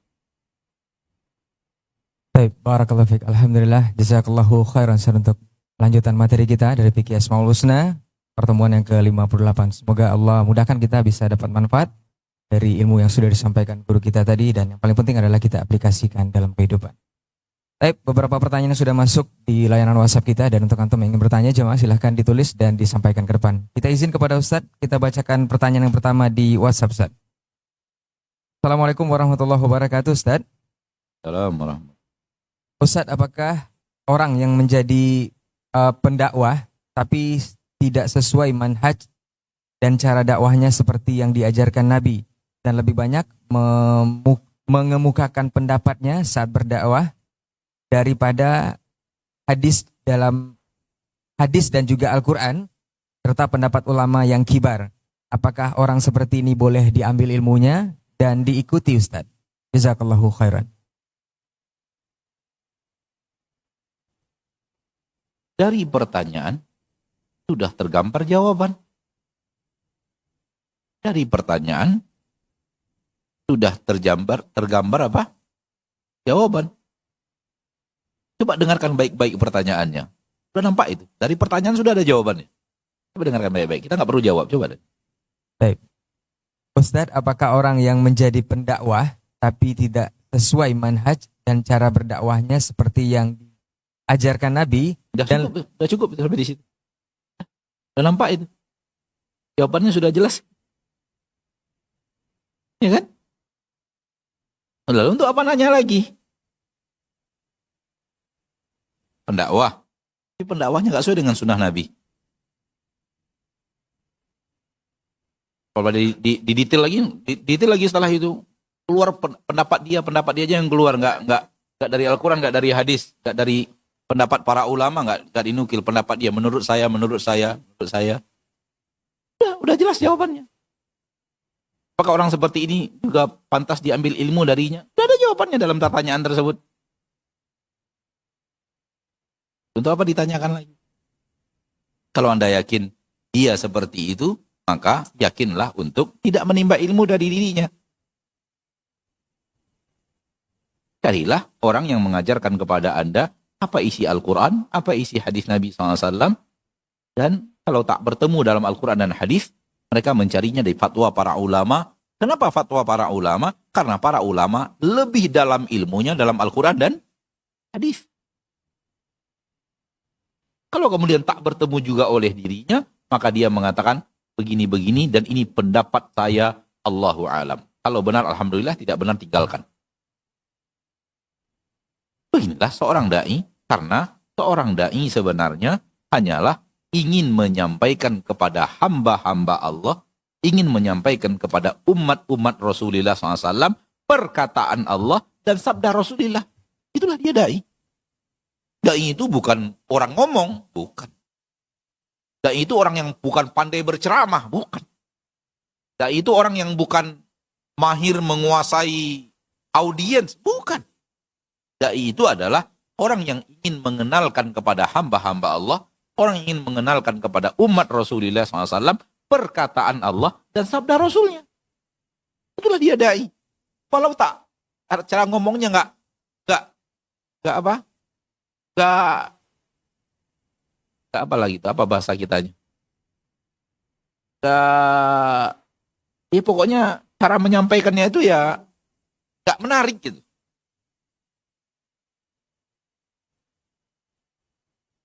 Nggak orator. Antum kalau antum lihat video para ulama menyampaikan ilmu agama kepada murid-muridnya, itu antum akan heran. Lama itu diam jadi atas kursi ngomong. Muridnya sibuk catat. Torika, datar dari awal sampai akhir, gak ada ketawa, gak ada. Bahkan kadang-kadang anak sampai berpikir gerak-gerakkan tangan begini bagus atau tidak gitu. Karena para ulama itu diam di kursinya, menyebutkan firman Allah, sabda Rasulullah, perkataan para ulama, perkataan para ahli ilmu, nukilan dari para sahabat, nukilan dari para tabi'in, nukilan dari datar dari A sampai Z. Tak ada ketawanya.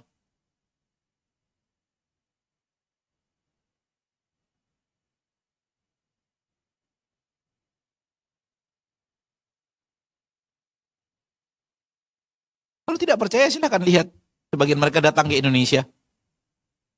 Dan ada video-videonya.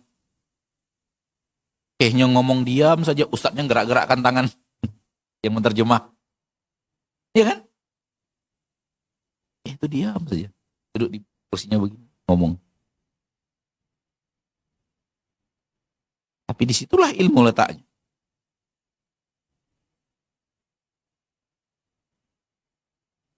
Maka semakin hamba Allah ini didekatkan dengan firman-firman Allah, semakin umat Rasulullah SAW ini didekatkan dengan sabda-sabda Rasulullah, itulah dia tugas penceramah. Penceramah itu bukan retorika. Apalagi seorang penceramah yang murid-muridnya ketika akan hadir, yang dituju ingin ketawa. Itu penceramah apa itu?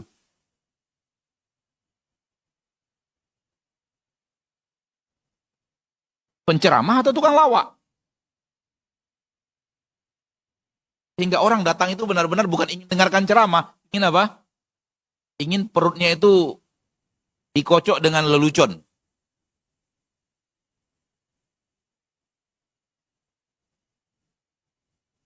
Maka ketahuilah bahwa berceramah itu bukan retorika, tapi berceramah itu adalah mengenalkan hamba-hamba Allah kepada firman-firman Rabb-Nya, mengenalkan umat-umat Rasulullah SAW kepada sabda-sabda Rasulnya.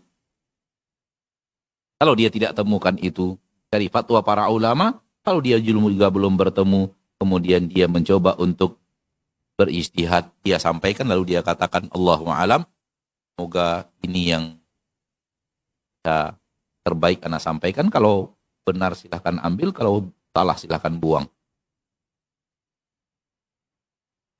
Maka tidak perlu Anda bertanya, kalau Anda sudah yakin seorang penceramah itu tidak mendekatkan Anda kepada firman-firman Allah, juga tidak mendekatkan Anda kepada hadis-hadis Rasulullah Shallallahu Alaihi Wasallam, namun lebih kepada menurut saya, dan menurut saya, saatnya Anda untuk cari yang lebih mendekatkan Anda kepada firman-firman Allah dan sabda-sabda Rasulullah Sallallahu Alaihi Wasallam. Baik, barakallahu fiik, jazakallahu khairan untuk jawaban dan nasihatnya, juga ilmu untuk kita bersama di kesempatan hari ini. Kita lanjutkan pertanyaan berikutnya. Assalamualaikum Ustadz. Semoga Ustadz dan tim senantiasa dijaga Allah Tabaraka wa Ta'ala. Afwan Ustadz, barangkali ada sedikit nasihat untuk Ana Ustadz. Ana berniat hijrah dan ingin serius menjalankan agama sesuai syariat Islam. Dan ingin menjadi lebih baik Ustadz. Tapi terkadang ragu Ustadz untuk terus maju berhijrah karena teringat selalu dengan masa lalu yang penuh dengan maksiat. Apakah mungkin bisa menjadi lebih baik sementara ketika Ana melakukan kebaikan, banyak orang melihat Ana dulu adalah seorang pendosa. Na'am Ustadz, barakallahu fiik. Ini dia, Allah maha luas dalam kasih sayangnya, Allah maha luas di dalam pemaafnya. Allah maha luas di dalam ampunannya. Allah tidak melihat dirimu yang dahulu, asal yang sekarang berubah. Dan Anda berusaha untuk berubah sampai ke masa yang akan datang. Allah tidak akan melihat siapa dirimu yang dahulu. Itu manusia. Yang melihat dirimu siapa engkau dahulu itu manusia. Tidakkah ada di antara sahabat, coba dengarkan. Tidakkah ada di antara para sahabat adalah pembunuh sahabat? Sahabat Rasul yang Anda maksud? Sahabat Rasul tercinta Muhammad Sallallahu Alaihi Wasallam. Pertanyaannya adalah, tidakkah ada di antara para sahabat Rasul Sallallahu Alaihi Wasallam dia adalah pembunuh sahabat Rasul? Ada atau tidak? Kalau dia malu masuk Islam, saya telah membunuh sahabat-sahabat Muhammad.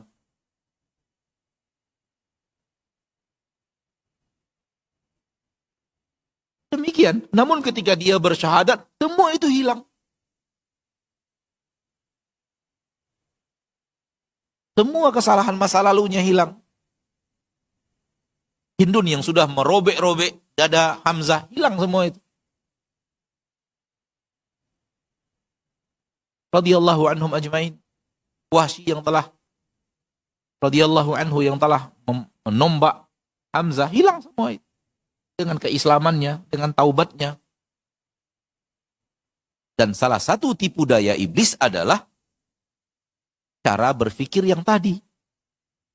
Dan salah satu cara iblis adalah membuat manusia mengingatkan engkau kepada itu sehingga engkau malas untuk berubah.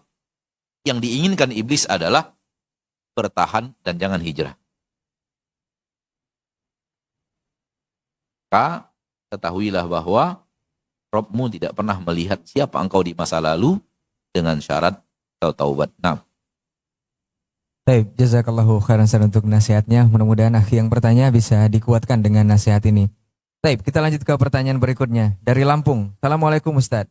waalaikumsalam. Ustaz, bagaimana membedakan antara istidraj dan nikmat Ustaz? Terkadang kita selalu merasa dapat berlimpah nikmat tanpa ujian hidup yang berarti.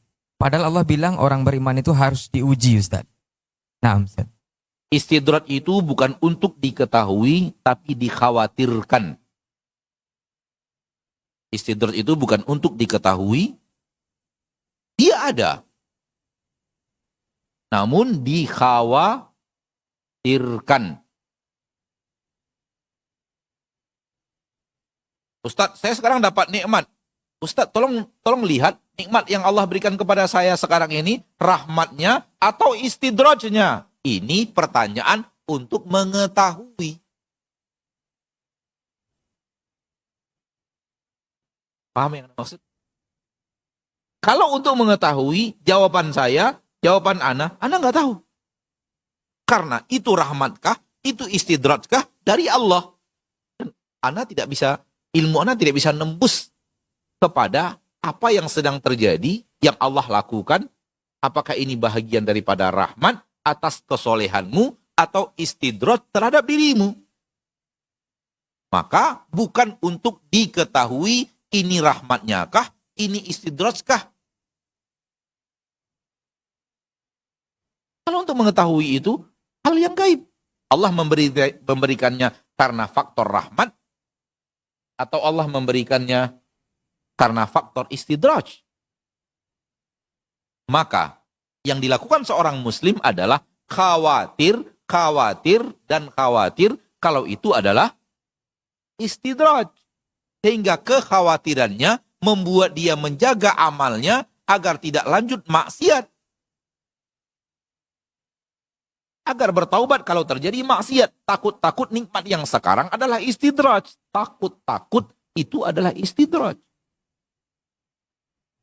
Bukan untuk tahu itu istidraj. Kalau untuk tahu, gak ada cara untuk tahu. Karena itu perbuatan Allah. Boleh jadi itu rahmat, boleh jadi itu istidraj. Wallahu alam. Ilmu pasti untuk mahiyatuhu wa kaifiyatuhul haqiqah, kita tidak tahu. Apa dia sebenarnya? Murni rahmatkah, tidak ada istidraj? Murni istidrajkah, tidak ada rahmat? Wallahu alam.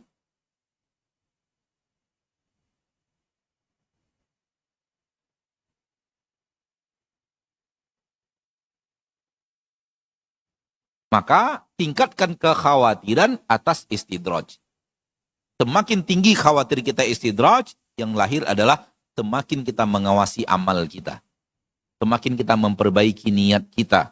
Semakin kita memperbaiki langkah kita. Jangan-jangan khawatir kalau rahmat sekarang adalah istidraj dari Allah. Yang khawatir akan istidraj, menjaga amal. Menjaga niat. Menjaga zahir dan batin.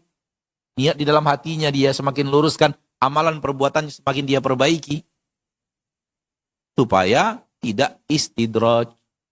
Allahu a'lam. Baik, jazakallahu khairan Ustaz untuk jawaban dan nasihatnya. Semoga yang bertanya bisa memahami dan juga ilmu untuk kita bersama. Ini ada pertanyaan dari jemaah, sepertinya santri dan ditulis dalam bahasa Arab. Coba Anda bacakan Ustaz. Assalamualaikum Ustaz.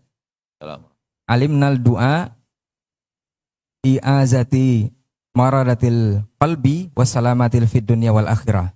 Yang pertama Ustaz. Yang kedua nanti dikoreksi aja Ustaz. Ma ra'aika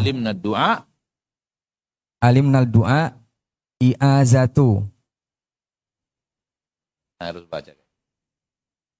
Fadal Ustaz.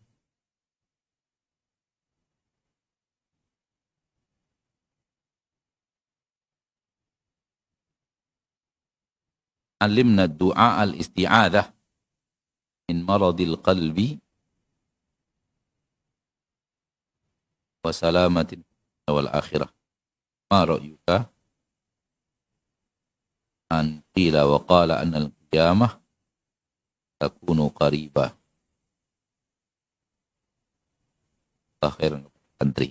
Pertama, pertanyaannya adalah tolong ajarkan doa lindung kepada Allah dari penyakit hati dan selamat dunia dan akhirat.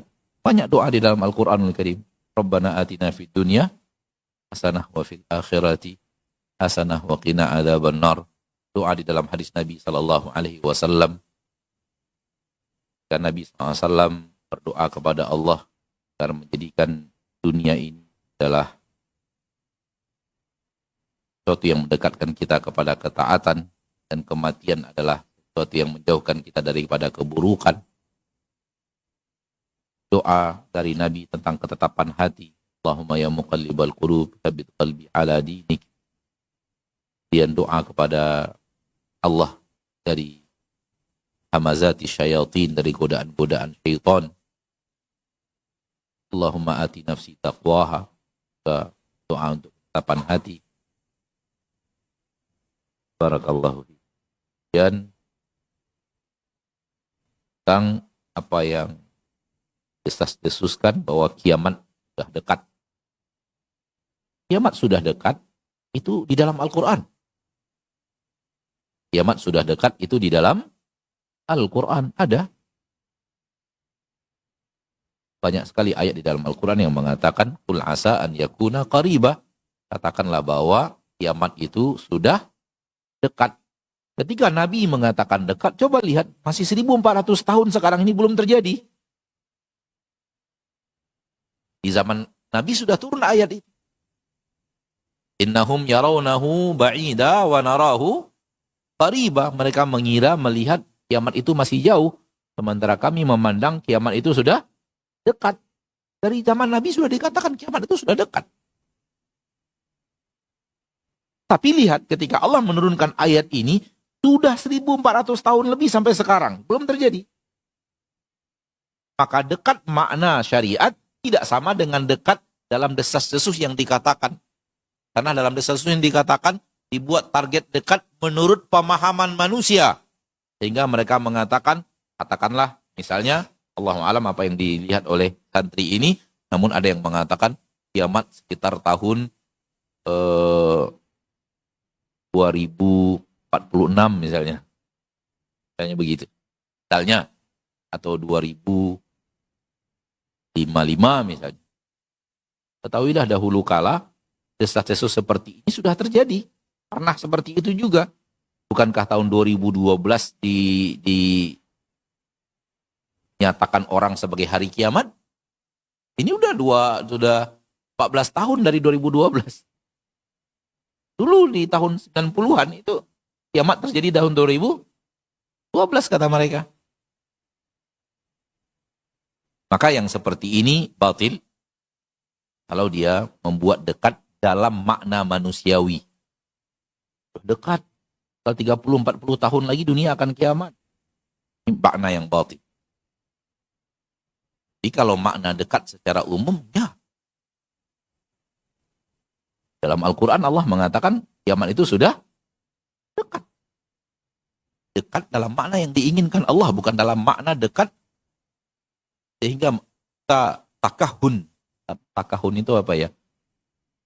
Berdukun-dukun. Secara bahasa Arab berdukun-dukun, mendukuni kapan dekatnya itu.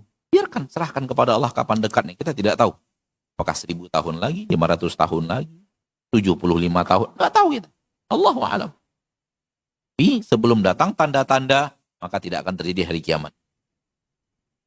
Belum datang tanda-tandanya. Karena Rasul sudah berbicara tentang tanda-tanda besar hari kiamat. Dan tanda-tanda besar itu belum muncul sampai sekarang. Tanda-tanda besar ya, belum muncul sampai sekarang. Nabi Isa belum turun, Dajjal belum turun. Imam Mahdi belum ada. Matahari belum terbit dari sebelah barat. Ya'juj dan Ma'juj belum keluar. Kapan? Allahu a'lam. Dekat, ya. Karena dari zaman Rasul juga sudah dikatakan Dekat, tapi dekat dalam ilmu Allah. Bukan dekat dalam tanda manusia. Dan ketahuilah bahwa di hari kiamat terjadi, tak ada seorang mukmin pun hidup di permukaan bumi. Tak ada seorang mukmin pun hidup di permukaan bumi ketika hari kiamat terjadi. Maka ketika masih ada mukmin, tak akan ada hari kiamat. Bukan tidak ada ya, tak akan terjadi hari kiamat. Ketika masih ada apa? Mukmin. Sekarang mukmin masih banyak atau tidak? Oh, sih. Banyak banget mukmin. Maka takahun, perdukunan yang disampaikan dalam bungkusan agamis batil. Menebak-nebak kapan hari kiamat akan terjadi. Yang benar adalah sabda Rasul kita tercinta SAW. Ya, beliau ditanya oleh malaikat Jibril, kapan hari kiamat terjadi? Kata Rasul, saya dan Anda sama-sama tak tahu. Rasul itu, saya dan Anda sama-sama. Dia sudah dekat, yes. Tapi kapan? Allahu a'lam. Maka inilah agama kita yang sahih dari Nabi kita tercinta SAW. Jangankan Anda, wahai orang-orang yang takahun memperdukuni hari kiamat dalam bungkus agama, jangankan Anda, Rasul pun ketika ditanya mengatakan, saya tak tahu. Maka jangan pernah menebak waktu. Wallahu ta'ala. Baik, barakallahu fiik, jazakallahu khairan untuk jawabannya. Kita lanjut ke pertanyaan berikutnya. Assalamualaikum Ustadz. Waalaikumsalam. Semoga Ustadz sekeluarga senantiasa dilindungi dan dijaga Allah. Izin bertanya Ustadz. Seorang yang hatinya ingin beribadah kepada Allah bukan karena dunia, tapi di waktu tertentu Ustadz, dunia datang menarik perhatiannya kembali. Seperti mengajar ilmu agama dan tergoda oleh gajinya. Namun di sisi lain, ia juga mengharapkan pahala Allah. Apakah orang ini tergolong salah satu orang yang awal masuk neraka dan diacuhkan Allah di akhirat Ustadz? Syukron Ustadz. Yang benar adalah sudah ada aturannya, sudah ada cara berjalannya. Berusahalah sekuat tenaga untuk berjalan di atas jalan itu. Sekali-kali tergoda wajar, tapi jangan hanyut. Sekali-kali tergoda, hal yang wajar. Nah, Anda adalah manusia yang punya cinta terhadap dunia. Namun ingat bahwa itu salah. Ingat bahwa Anda harus ikhlas. Ingat bahwa tujuan Anda adalah akhirat. Ingat bahwa Anda mengajar ini ada pahala besar kalau ikhlas. Dan ada gaji kecil kalau tidak ikhlas. Itu selalu.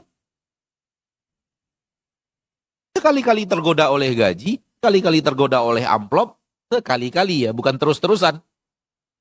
Maka wajar, Anda manusia. Tergiur walau dengan yang kecil, tapi di depan mata.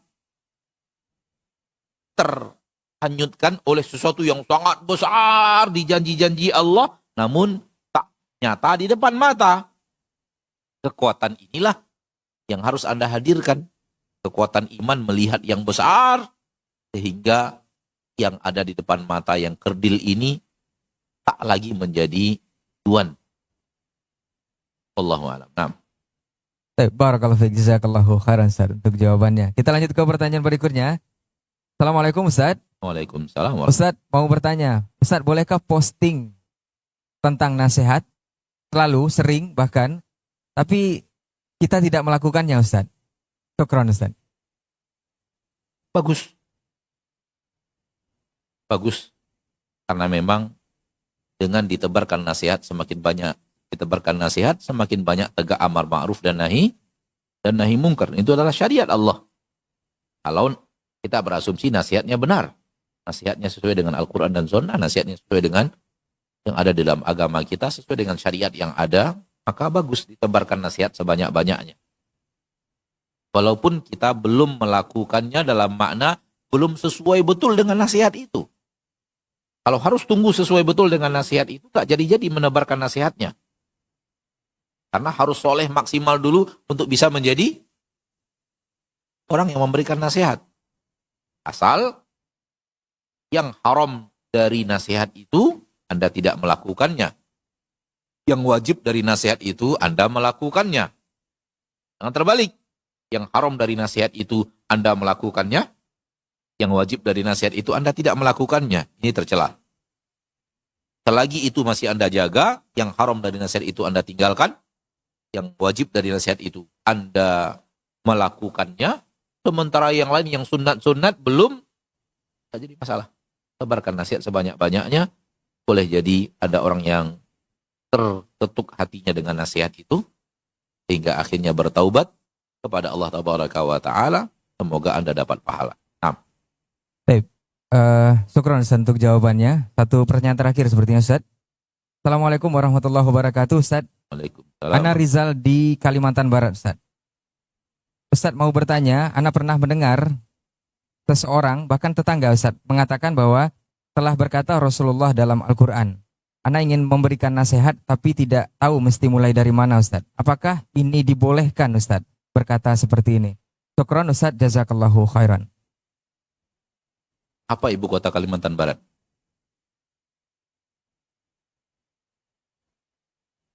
Ada yang tahu?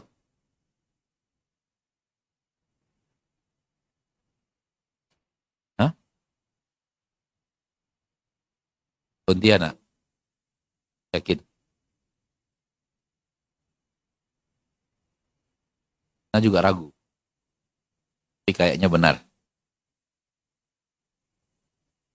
Tadi Kalimantan Barat.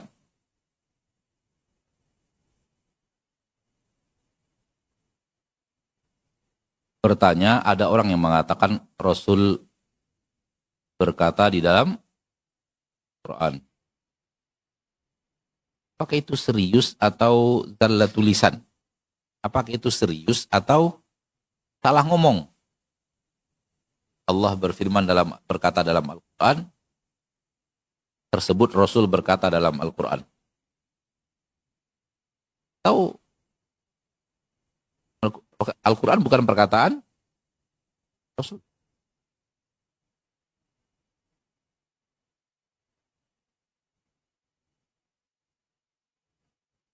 Lihat dulu kejadian yang sebenarnya bagaimana gitu. Pun kalau terulang-ulang terus dia mengatakan Rasul berkata di dalam Al-Quran, Rasul berkata di dalam Al-Quran, ini yang aneh. Harusnya perkataan Rasul di dalam hadis, perkataan Allah di dalam Al-Quran.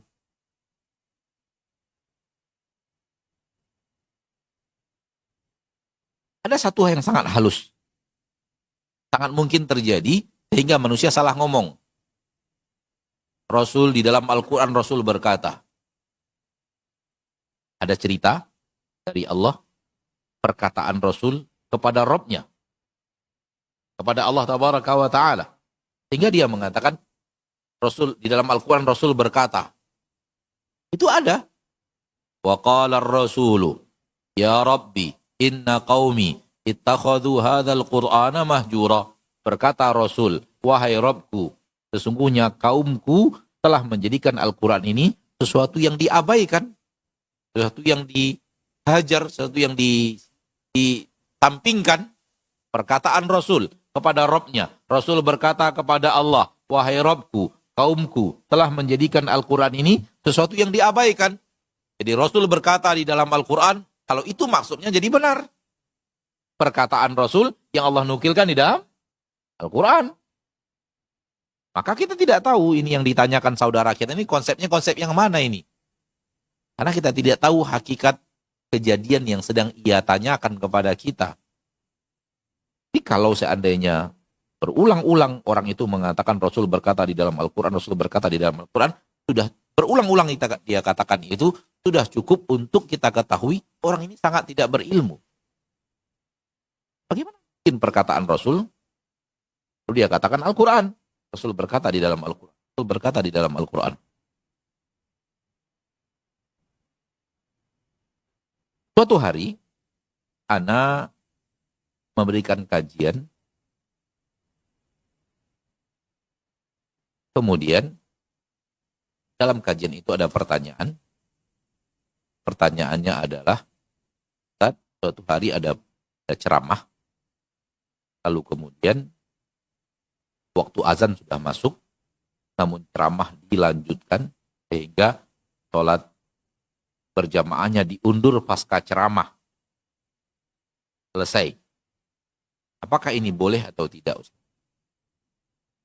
Anak jawab, boleh. Sesuai dengan ilmu yang anak ketahui, boleh. Misalnya ada ceramah, kemudian sudah azan sudah masuk, lalu dan dikumandangkan, lalu ceramah dilanjutkan. Sholat sholat berjamaahnya setelah selesai ceramah. Boleh atau tidak? Jawabannya boleh. Karena memang sholat di awal waktu tidak wajib. Yang wajib itu sholat pada waktu. Beda kan? Sholat pada waktu dan sholat di awal waktu. Di awal waktu ini dia awalnya. Namun waktunya panjang. Selagi sholatnya di dalam waktunya itu masih boleh. Walau diundur. Karena satu dan lain hal. Paham maksudnya? Anda jawab seperti itu. Namun kalau sholatnya di awal waktu menjadi afdol dibanding diundur. Kan sama-sama dalam waktu nih. Sholat zuhur sama-sama dalam waktunya. Namun yang ini di awal, yang ini agak diundur. Yang lebih afdol yang di awal. Afdol saja. Dan lawan afdol bukan tidak boleh. Mafdul, tidak afdol. Mirip sholat sunat di masjid atau di rumah. Afdolnya di mana? Di rumah. Apakah yang sholat sunat di masjid terlarang?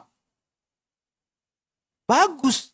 Tapi yang lebih afdol di rumah. Yang di dalam masjid juga bagus. Bagus sholat sunat di masjid, bagus. Tapi lebih afdol di rumah. Sama dengan wanita sholat di masjid. Bagus. Tapi lebih afdol di rumah. Sholat sunat untuk laki-laki lebih di masjid, bagus. Di rumah, afdol. Begitu. Lawan afdol bukan terlarang. Lawan afdol bukan gak boleh. Lawan afdol adalah amal bagus, akan tapi tidak yang afdol. Paham? Ketika Anda jawab seperti itu, ada seorang jamaah yang hadir di kajian itu gak terima. Ustaz, sepertinya pendapat Ustaz yang tadi tidak benar. Baik, yang benar yang mana Bapak? Wajib sholat di awal waktu. Perintah wajibnya ada di mana? Ada di dalam Al-Quran, Ustaz.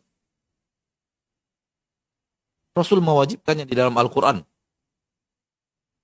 Rasul mewajibkannya di dalam Al-Quran. Ada. Ketika itu anak ambil Al-Quran. Pak, ini Al-Quran Pak. Tolong lihat ayatnya yang mana. Lagapan dia. Karena kita yakin nggak ada itu di dalam Al-Quran. Wajib di awal waktu itu nggak ada di dalam Al-Quran. Ini ayat Al-Quran. Ini Al-Quran Pak. Tolong ayatnya yang mana. Langsung berhadapan. Gelagapan dia. Ini tanda orang yang ilmunya nggak jelas. Katanya ada, katanya ada, katanya ada. Quran, tolong. Gak berani dia. Gak tahu di mana ayatnya. Atau seperti apa bunyi ayatnya, biar saya carikan. Ketika kita mengatakan ini, kita sangat yakinnya tak ada itu dalam Al-Quran. Inilah dia cara orang itu mengatakan Rasul mewajibkannya dan itu ada di dalam Al-Quran. Dia bisa sampaikan itu kepada orang yang tidak belajar, pada orang awam dari awal. Dan dia masih ngotot. Ada Ustaz, nanti saya cari. Dan ngotot lagi. Kalau Bapak bertemu, penggal leher saya. Bapak bertemu, telepon saya, ini nomor telepon saya. Kalau Bapak bertemu ayatnya, penggal leher saya. Wajib sholat di awal waktu. Wajib sholat dalam waktu, ya. Ada di dalam Al-Quran. Tapi kalau wajib sholat di awal waktu, tidak ada dalam Al-Quran.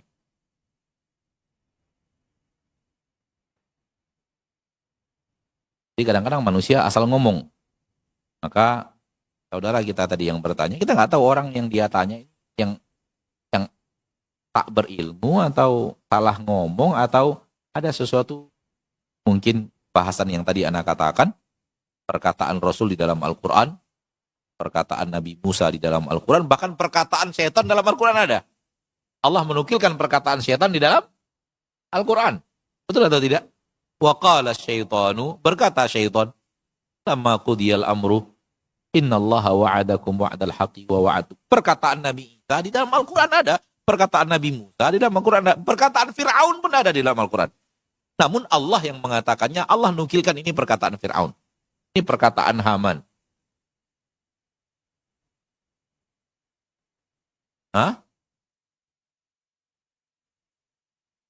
Fir'aun berkata kepada Haman. Perkataan Qarun di dalam Al-Quran ada. Jadi begitu ikhwan fillah rahimani rahimakumullah. Namun yang kalimat yang benar, firman Allah menukilkan perkataan firman Allah, menyampaikan kepada kita apa yang dikatakan Nabi Musa. Firman Allah bukan perkataan Nabi. Firman Allah di dalam Al-Quran yang menyebutkan kepada kita perkataan Nabi Yunus. Firman Allah di dalam Al-Quran yang menyebutkan kepada kita perkataan Rasul kita Muhammad SAW kepada Allah Tabaraka wa Ta'ala. Ini redaksi yang benar. Allahu Ta'ala alam. Sampai di sini pertemuan kita pada kesempatan yang berbahagia ini. Semoga Allah Azza wa Jalla menuntun langkah kita ke jalan yang Dia ridhoi dan Dia cintai. Dan semoga Allah Tabaraka wa Ta'ala memberikan kepada kita 3 poin tadi. Hidup di dunia sampai akhir hayat, kenal siapa yang menciptakan kita. Dan tahu jalan yang harus kita tempuh, mana yang harus ditempuh, mana yang harus ditinggalkan. Dan yang ketiga, kita pun berjalan di atas jalan itu. Tidak hanya sekedar tahu, namun hati kita tidak mau berjalan. Sallallahu wasallam wa baraka wa an'am ala abdihi wa rasulihi Muhammad. Alhamdulillahi rabbil alamin. Wassalamualaikum warahmatullahi wabarakatuh. Waalaikumsalam warahmatullahi wabarakatuh. Tapi jazakallahu khairan untuk waktu dan juga kajian kita di kesempatan hari ini. Sebelum kita tutup, kita minta kepada santri yang bertanya dalam bahasa Arab tadi untuk menghubungi kru Asil TV karena ada hadiah yang akan diberikan. Alhamdulillah. Barakallahu fiik. Jazakallahu khairan untuk perhatian antum semua. Afwan untuk semua salah kata dan khilaf bicara. Semoga di kesempatan berikutnya kita akan bersama guru kita kembali untuk melanjutkan kajian yang disampaikan oleh guru kita. Barakallahu fikum. Kita tutup dengan doa kafaratul majelis. Subhanakallahumma wa bihamdika asyhadu an la ilaha illa anta astaghfiruka wa atubu ilaik. Wassalamualaikum warahmatullahi wabarakatuh.